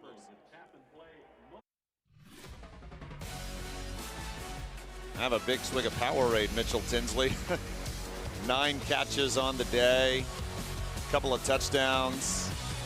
What a day for this Western Kentucky offense. Yet again, so high-powered. They're up 35-7. Husky quarterback Bailey Zappe is up to 444 yards passing. He's at 4,132 yards this season. The FBS all-time record. Texas Tech's B.J. Simmons had 5,833 yards in 13 games. Now, if Western Kentucky can make it to the conference title game, add that to a bowl game, they'll have 14 games. And that could give Zappe a chance at having the FBS all-time record for passing yards in one season. Which is close to my career total, which I know is what he's focused on. Oh, I'm sure. Product of the offense, right? I mean, there are a lot of offenses that run over the course of the last 20 years of college football, but anytime you put up this level of production and you're this consistent with it and accurate, I don't care, Conference USA, SEC, Big 12, I don't care where it is, it's impressive what Bailey Zappe and this offense have done. Cam Montgomery the carry on first down and a 5-yard gain to the 30. 4 years at Houston Baptist, HBU, not far from here, just down Highway 59. And when Zach Kitley left as offensive coordinator from HBU to here in Western Kentucky, took Zappe and 3 former HBU receivers with him. And Zappe says, very appreciative of what HBU did to give him a chance at the Division I level. But coming to Bowling Green, Kentucky and Western Kentucky University, best decision he could have made. And he is in the national spotlight now for very good reason. Give Montgomery a gain of 6 on the first down carry, and it's 2nd and 4. Jake Constantine at quarterback. Looking to throw. Going deep, wanting Patterson. Out of his reach, incomplete. Rice wants a flag. There was jostling, and both Patterson and also Khalif Halassi fell down on that route. I think we may have gotten a little bit of a jersey tug here from Western Kentucky. I think they may have gotten away with one. You've got the Rice sideline going crazy. Of course, they're going to pull for the call here, so to speak, but I think maybe a good no call there. I'm not sure I have a problem with it. So it says a 3rd down and 4. Patterson had been banged up off that contact. Now on the Rice sideline, he has Rice's lone touchdown reception today. Blitz, and now whistles will blow the play dead. False start coming up on Rice.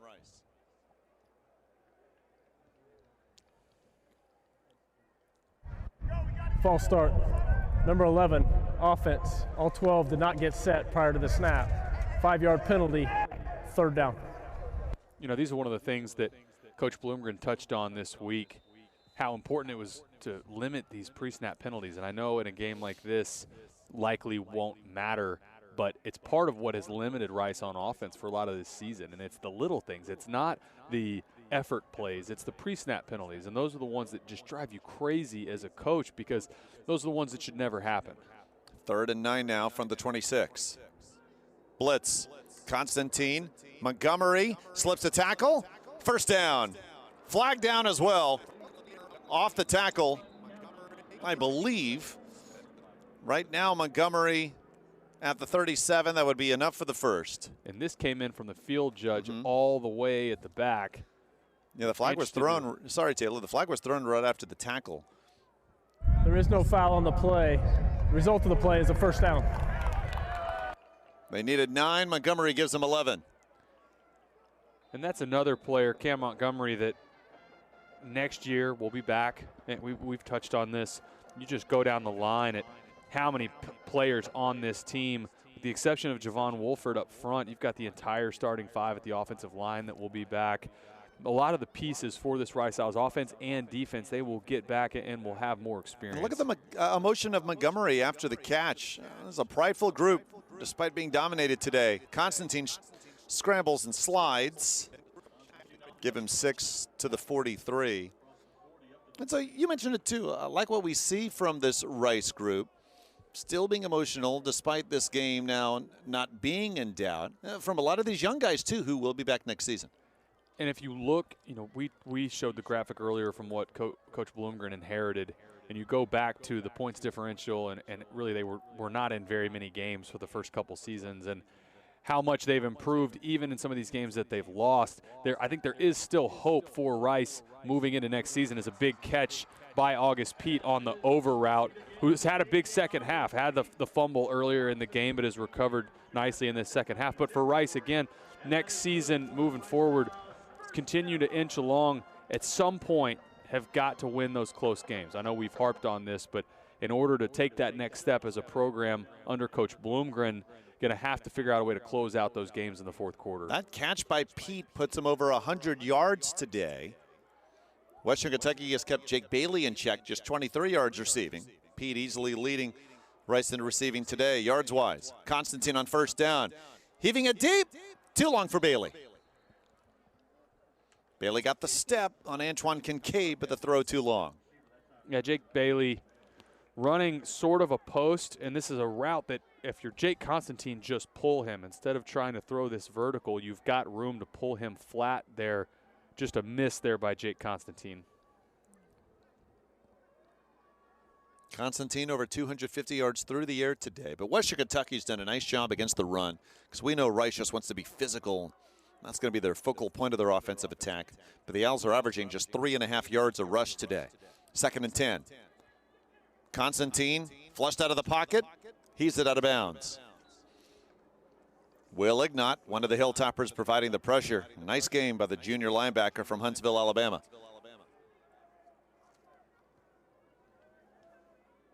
3rd and 10. 12:19 remaining. This was just 7-0 Western Kentucky at the end of a quarter. Then they put together 3 scores on 3 Bailey Zappe touchdown passes in a span of 3:53. 28-0 before you knew it. Zappe adding the touchdown pass on Western Kentucky's last drive to give them 41 in the season to lead the FBS. 3rd and 10 Owls from the Hilltopper 30. Blitz. Constantine up the middle.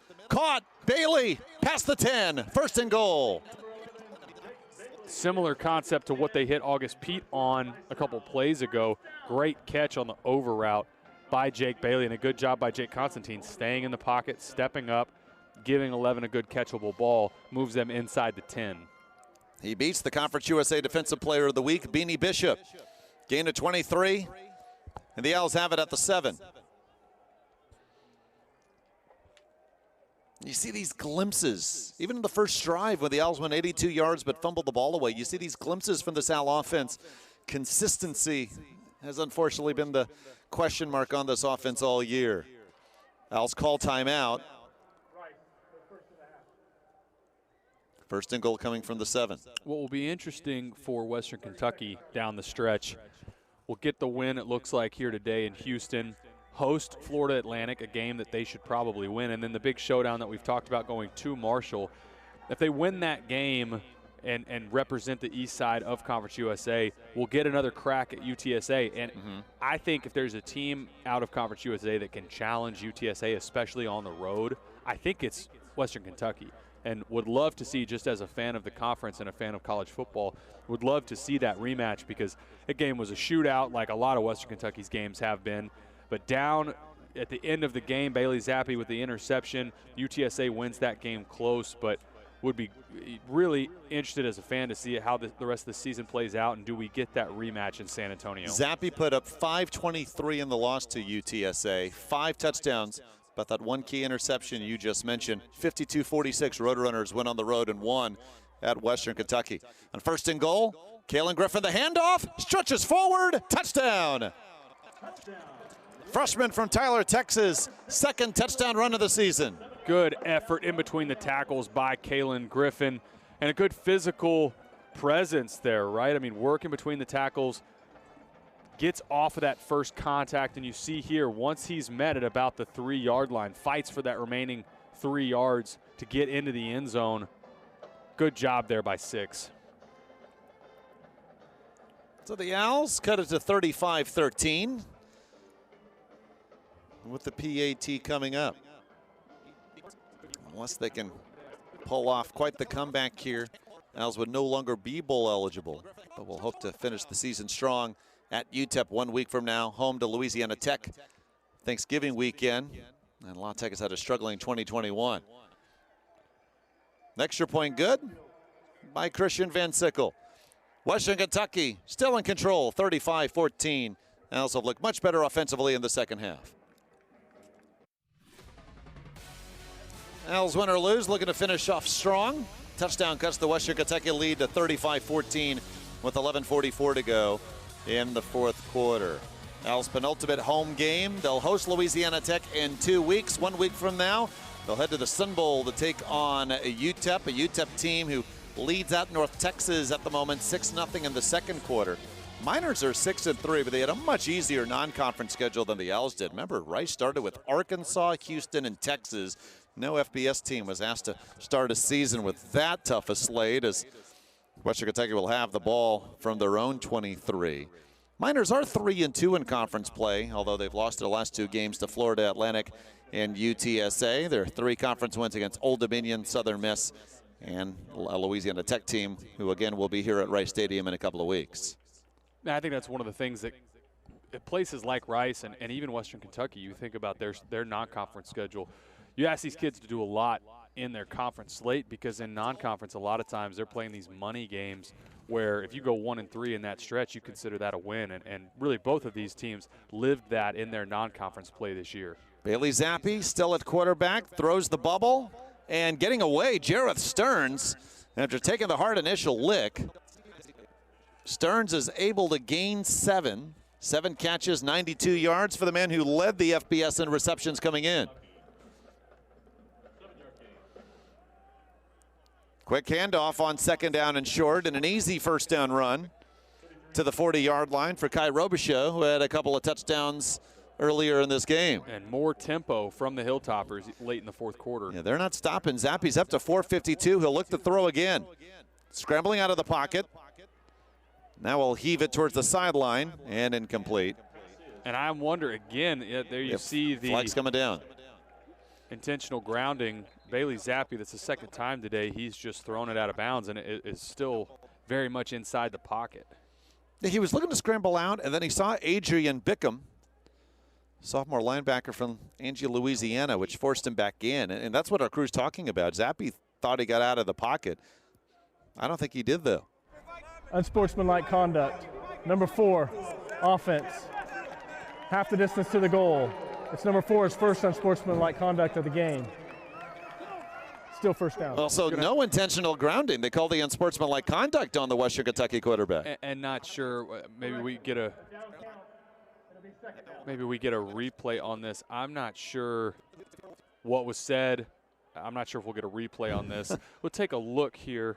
Bailey Zappe, to me, it still looks like he's moved out right at, now he moves back to his left. That, to me, is still thrown inside the pocket, so I'm surprised there's no intentional grounding. And then obviously we're not sure what was said to the head referee that earned him the unsportsmanlike conduct. But either way, whether being the intentional grounding or the unsportsmanlike conduct, the call going against Bailey Zappe. So on 2nd and 25, Kai Robichaux runs for 4.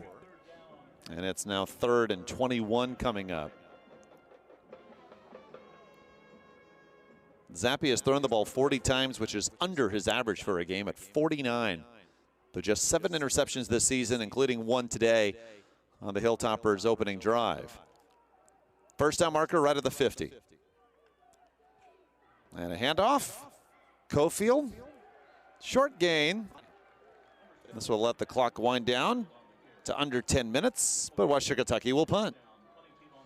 I want to go back to the beginning of this game with August Pete's fumble in the red zone, and then you also think about Jake Constantine's interception in the red zone.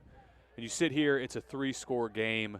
Rice knew going into this game they were going to have to convert when they had their chances. This was not a team that they could give opportunities away to. And if you think about if they had converted those scores, this is a 1-score game here. Had their opportunities, weren't that far away from really being in this game, but turnovers like that, especially in the red zone against a team that's this good on offense, you're just asking for too much for a unit like this. Nice roll on the Haggerty punt, and Rice will have it at their own 12. You used a great term earlier where you said the margin of error for this Rice offense is small. Then isn't it because this is not an explosive offense? We don't see a number of those big plays from them, 20, 30-plus yards, be it a run or a pass.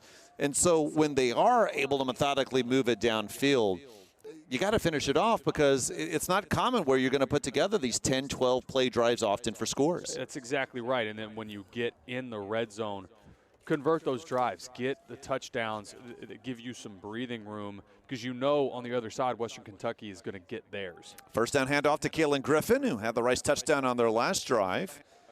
Freshman's had a nice second half, gains 5 to the 17. But then outside of just the turnovers, a 3-and-out in the second quarter followed by a 19-yard punt.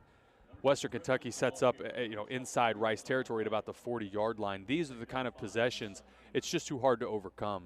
And that's what we talked about. Middle Tennessee with 7 turnovers last week. You see how they're blown out. Very similar for all the teams in Conference USA right now. This is a really good Western Kentucky team that will be challenging for the conference championship. Blitz coming, 2nd and 5, and that's intercepted.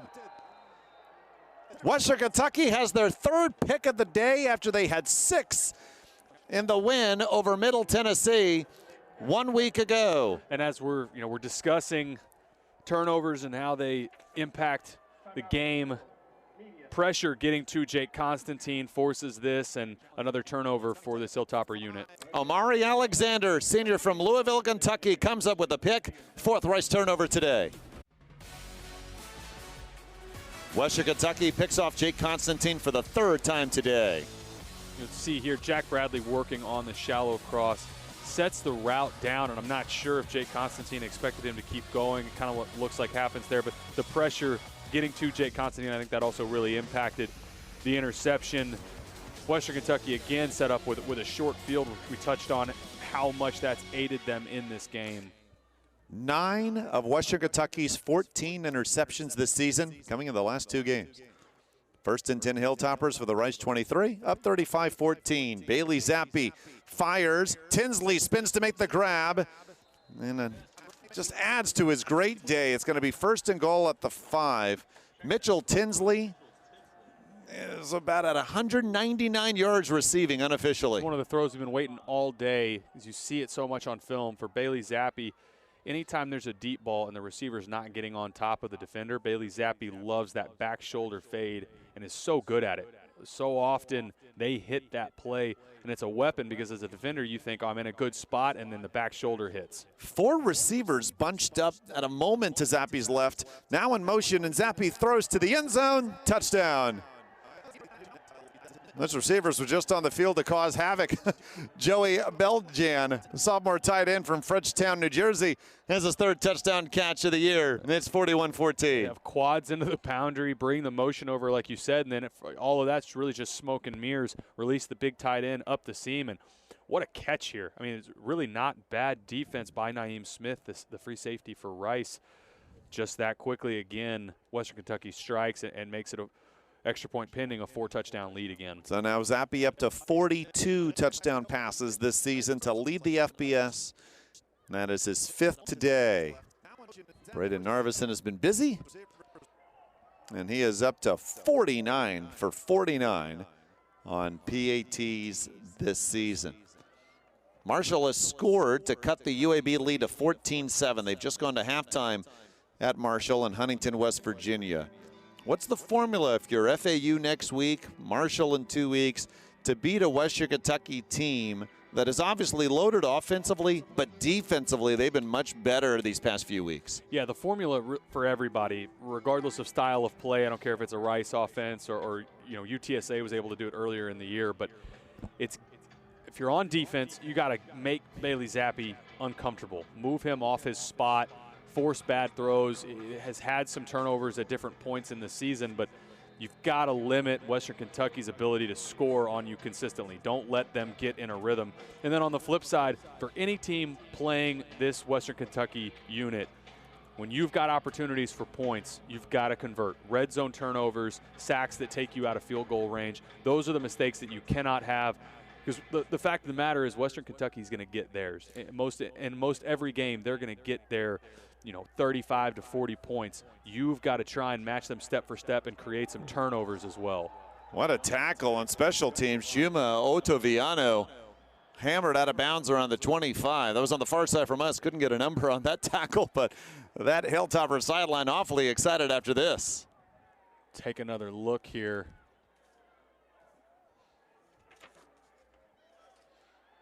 I believe that was the kicker. That's Corey Munson. That's right. Sophomore kicker from Warner Robins, Georgia, with the tackle, and they love that on the visiting sideline here at Rice Stadium. The Owls have it at their own 25, down 42-14. Jay Constantine, 3 interceptions today, had 3 on the season coming in. Throwing on 1st down, and that's intercepted again. And it's again Amari Alexander, who has his 2nd straight interception for WKU. They're at 10 interceptions, this Hilltopper defense now in the last 2 weeks. And I'm not sure if they thought maybe this route was being broke off, but a miscommunication between quarterback and receiver. Western Kentucky in a good spot defensively. You'll see here, that's just a good play on defense, but a miscommunication there between quarterback and receiver for sure. Tough day for the Owls. We'll take a break. Western Kentucky on their way to a 5-1 Conference USA mark. Kentucky dominating at Rice Stadium, up 42-14, and with the ball again after forcing Rice's 4th interception of the day. Hilltoppers looking for their first Conference USA title since 2016, and they control their own destiny for sure. They went out. They'll be in the CUSA title game, most likely in San Antonio. The UAB does have a chance to still win that West Division. On the right side of the graphic, 2013, Taylor McCurrick's Rice Owls winning their first conference title in half a century. Chance McDonald is in at quarterback. Bailey Zappe's day is over. Kai Robichaux with the first down carry. And it's a gain of 6 to the 26. By the way, Omari Alexander has intercepted Jake Constantine's last 2 passes. His first 2 picks of the season. Senior from Louisville, Kentucky. 3rd year in the Hilltopper uniform, had just 1 career interception before those last 2 Rice throws. So now 2nd down and 4. Chance McDonald, true freshman, 6th game of the year, just 1 pass attempt. An empty set, though, here on 2nd down, and McDonald throws a dart and a catch. D'Angelo Wilson on the grab. And Wilson pushing the pile all the way past the 15. So this is a good story. Wilson was easily Austin Peay's best receiver for a number of years. He's from Bowling Green, Kentucky, where Western Kentucky is located. That's his first catch of the season. And I asked Tyson Hilton about him because I was surprised he hadn't had a catch this year due to his performances at Austin Peay. And he just said Wilson has been all class helping his team despite his lack of production this season. There he is, the senior, who again was Austin Peay's best receiver, helping the Governors to an FCS playoff berth. McDonald throws here on 1st and 10, and that's incomplete.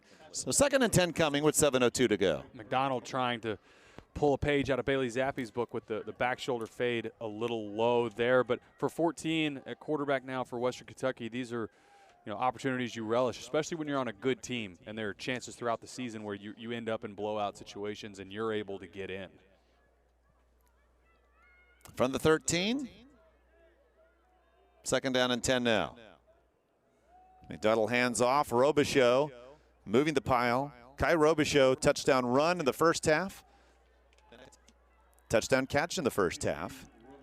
It's going to be 3rd and short coming up. Chance McDonald threw for almost 4,000 yards last season, senior year in high school. And Steilacoom, Washington, 49 touchdowns as a junior in 2019. Look at a throw, and that's intercepted. Rice with the pick. Kirk Lockhart with the interception for the Owls.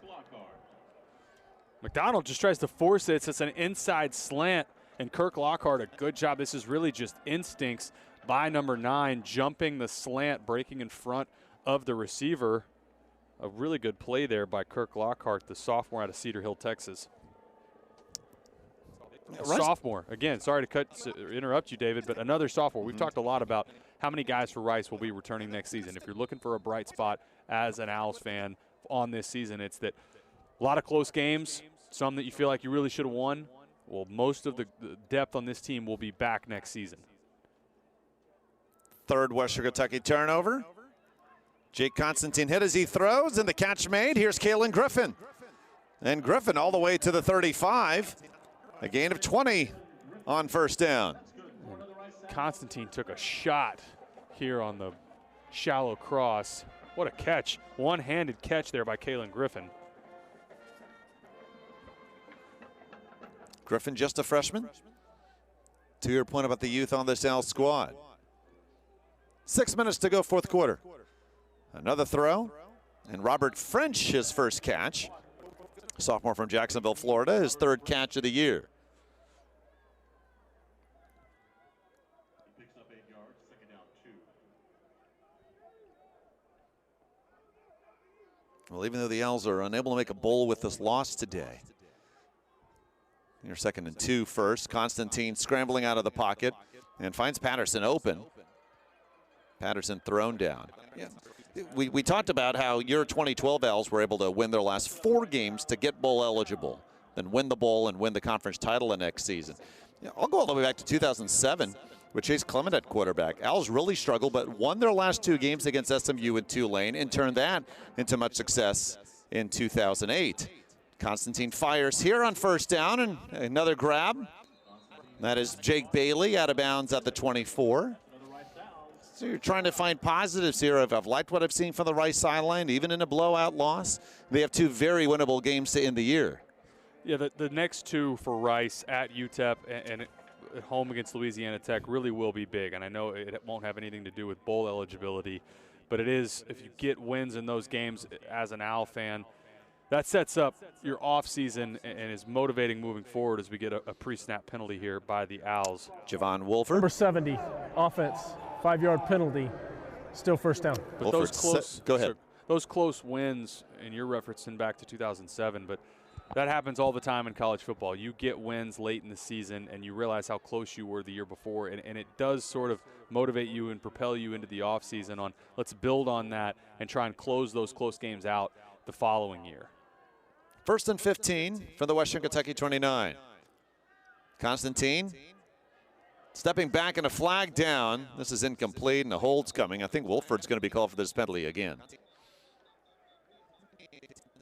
And Jake Constantine says, look ahead to the next play, shake this one off. There are two fouls, both by the offense. Holding, number 71, that penalty is declined. Holding, number 70, that's a 10-yard penalty, first down. Well, both tackles called for holds. Clay Servin, the left tackle, also. They retain Javon Wolford's holding and not Clay Servin's. But I want to also say how impressive it is, what Coach Helton has done with this staff, and we've talked about the unit that they've brought and the key pieces they've brought with them from HBU, from Zach Kitley's team there at HBU. So we see Constantine rolling out, and the catch made. Go ahead. But again, what Coach Helton has done and built in a relatively short amount of time, where this really is potentially the second best team in Conference USA, and it is so difficult. Sometimes transfers don't hit. Sometimes you bring guys in and it's not a culture fit. But for the guys that they brought from HBU and then a handful of other places, we've called out a number of transfers today. The culture that Coach Helton has built is really impressive. That pass through the hands of Pete, incomplete, and it's third down. To your point, 26 of the 105 on the Hilltopper roster are transfers. And as far as bringing in Zach Kitley as offensive coordinator, Tyson Helton said, I just feel like we needed to keep evolving. Thought the offense got stale. And look, he also knew if he brought in Kitley, he'd have a quarterback named Bailey Zappe coming with him. It's worked out just fine. It's worked out just fine, and guys like Jarrett Stearns haven't hurt either. 3rd and 14 for Jake Constantine in the Yell offense. 4:02 to go in the fourth. Blitz. Constantine fires. Bailey the catch. Hammered down to the turf. Still holds on. Davion Williams with the shot, but Bailey with the catch to the 14, enough to move the chains. It's a great catch by the sophomore from San Clemente, California. Another guy, I keep saying this as a point of emphasis, but a sophomore. You see a couple more seasons of Jake Bailey, who's really had a breakout season for the Owls. From the 14. On first down, Constantine with the blitz coming. To the end zone. Incomplete. Through to the hands of Pete. And it's second down. Hey, you were here 5 years. And so you went through the same thing because you had your success late in your career. Your team struggled more the beginning of your career here at Rice, but even going down to the end of the season when you knew you weren't bowl eligible, is that what, as players and as the locker room talk went on, that's what you kept talking about? Hey, let's keep building because we know that there could be a bright future ahead. Yeah, you have to continue to chip away and have that belief that at some point all that experience from your young guys will eventually turn over and lead to victories. 2nd and 10 to the end zone, incomplete. Constantine looking for Bailey. That's 3rd and 10 with 3:27 to go. One of the few guys that will be moving on after the season will be Jake Constantine, the quarterback, who's done a great job stepping in. We go back to Wiley Green, leads Rice to the big win over UAB, then gets hurt. And between Mike Collins last year and Wiley Green this year, that quarterback injuries have really limited Rice, and it has been a thorn in their side, unfortunately. But Jake Constantine's done a great job. The transfer from Weber State, he's played a lot of football, 2 appearances in the FCS playoffs, and really has. He's done a nice job, as we see, Luke McCaffrey in at quarterback on the, oh, excuse me. It is Constantine 3rd and 10. That pass tipped away incomplete. For a half second, I thought we got first look at Luke McCaffrey in this game, but going back to Jake Constantine, has done a nice job filling in for Wiley Green since that injury at home a couple weeks ago against North Texas. It was Kendrick Simpkins with the pass breakup. Yeah, I think Constantine has just bought a steady presence. McCaffrey transferred late, of course, from Nebraska here, up and down beginning to his Rice career. And Constantine, again, has brought that steady presence at the position, why we've seen him so much more these last few weeks. 4th and 10. Owls need the 4. Blitz coming. Constantine lobs it to the end zone. Too long. Incomplete. He was looking for Andrew Mason. The Owls have turned it over on downs with 3:19 left. Had him on the corner, but overshot a little bit. Pressure again from the Hilltoppers getting home. For Western Kentucky, getting off the field, get the offense back on, really a complete performance with the exception of the turnover and forced by Bailey Zappe on that first possession. For the rest of this game, both sides have played complementary football. Special teams have been pretty good for them as well today, and you're seeing why. Coming in here on the road against a Rice Owls team that has shown some fight this season, and they got on them early and really have not let off the gas at all in this game. Yeah, game really turned early into the middle of the second quarter when Western Kentucky had 3 touchdowns off Bailey Zappe throws in a span of 3:53, turned a 7-0 Hilltopper edge to 28-0 before you knew it. And the Hilltoppers have coasted to this one today. They'll go to 3-0 all time against Rice. And the Owls will search for their 4th win of the season in El Paso next week. Kai Robichaux's first down carry for 6. We're under 3 minutes to go. Another handoff. Chance McDonald at quarterback, and Robichaux's had himself a game. First down carry here to the 31. He leads Western Kentucky in rushing today, has a touchdown run and a touchdown catch. And what a homecoming for Tyson Helton. His dad, Kim, like you mentioned, head coach at U of H while he was there. He played quarterback himself there as well. And we've mentioned, the Bailey Zappe and Jareth Stearns and a handful of others that have transferred from HBU, but a lot of Houston connections for Western Kentucky coming on the road here to Rice. McDonald throws, and out of the hands of D'Angelo Wilson, incomplete. Yeah, Tyson Helton lived in Houston twice. As a kid, lived in Houston for 3 years when his dad, Kim, coached for Jerry Glanville and the Houston Oilers. And then 3 to 4 years after that stint ended, they moved back to Houston when Kim became the head coach of the Houston Cougars. Tyson played quarterback at Clements High School, played quarterback at the University of Houston. He does admit, he says, there was no Andre Ware or David Klingler. He didn't see the field too much, but he enjoyed his time playing for his dad at U of H. That pass incomplete, and it is 3rd and 10 with 2:16 to go. His dad, Kim, was an offensive analyst for Western Kentucky in 2019. He's not on the staff, but Tyson Helton says, when I get to my office in the morning, I have an email from my dad with a ton of notes. He's still doing some scouting for his son. Robichaux loses the football. And let's see who's recovered this at the 37. One official has pointed Rice's way, and it will be Rice football. That's the 4th Western Kentucky turnover, as the Owls will get the ball back. Elijah Garcia. Yeah, that note on the stat line will be a little deceiving as 2 of these turnovers were in these last 2 possessions when most of the backups were in for Western Kentucky. But a good job by this Rice Owls defense, fighting late, trying to create some extra possessions and getting another crack at it here. Play Wyatt jarred the ball loose out of the hands of Robichaux. And the Owls recover. They'll have it from the Western Kentucky 37. Constantine at quarterback, scrambling out of the pocket on first down. Fires to Pete, nice grab. August Pete's 9th catch. It's down at the 22, he's up to 133 yards receiving. He's had a great game today. The combination of Jake Bailey and August Pete will be huge again for the Owls next season. 1st and 10, under 2 minutes to go. Constantine finds Griffin at the 17, gain of 5. Or rather, that's Juma Otoviano, sophomore from Arlington, Texas. Still has the Rice freshman record, 224 yards on the ground back in 2018. It's his first catch of the game, second down. Constantine flips it out. Otoviano's second grab. Out of bounds just shy of the first down marker. 1:23 left. Western Kentucky to go to 6-4.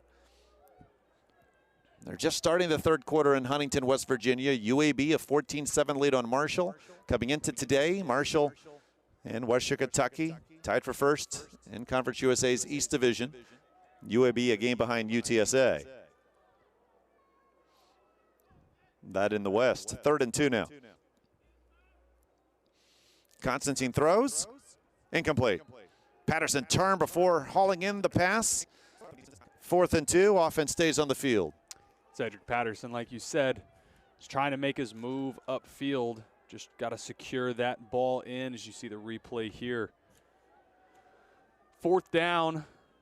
We'll see if Rice decides to keep this on the ground. I imagine they do throw the ball. It's been the tendency for the last couple drives. Leave it in Jake Constantine's hand. First down marker at the 12.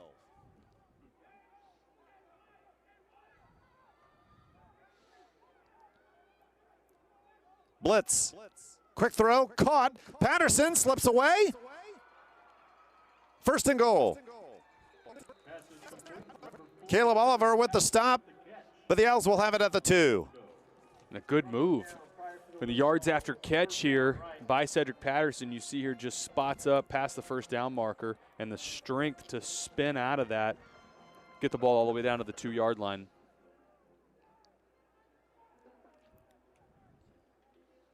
Constantine takes the first down snap. Otoviano, touchdown. That's good to see. You mentioned his freshman year, the 224 yards on the ground, a Rice freshman record against Old Dominion in 2018. We've seen him less at running back since. He just had 1 carry coming into this game, but he gets the touchdown here. 42-20 now the score.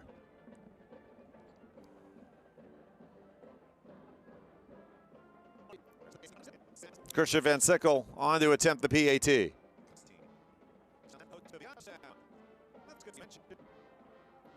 And that makes it 42-21. Now what might have been, the Owls were scoreless in the first half, turned the ball over 3 times. I mentioned the first drive of the game, they took it all the way to the 3, but fumbled the ball away.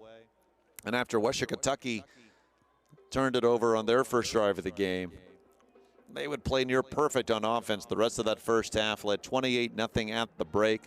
Heady effort in the second half by these Owls, but too little too late, as the Hilltoppers are on their way to a 6-4 mark overall and 5-1 in the league. Yeah, one of those keys that we said at the open for Western Kentucky was to build that early lead, because you've seen Rice is just not designed to come back in games, especially if it's a 2 or 3 score deficit. And Western Kentucky, especially in that second quarter when they really exploded, had a couple short fields that they took advantage of, got to a point where it's too big of a task and too steep a hill to climb for Rice.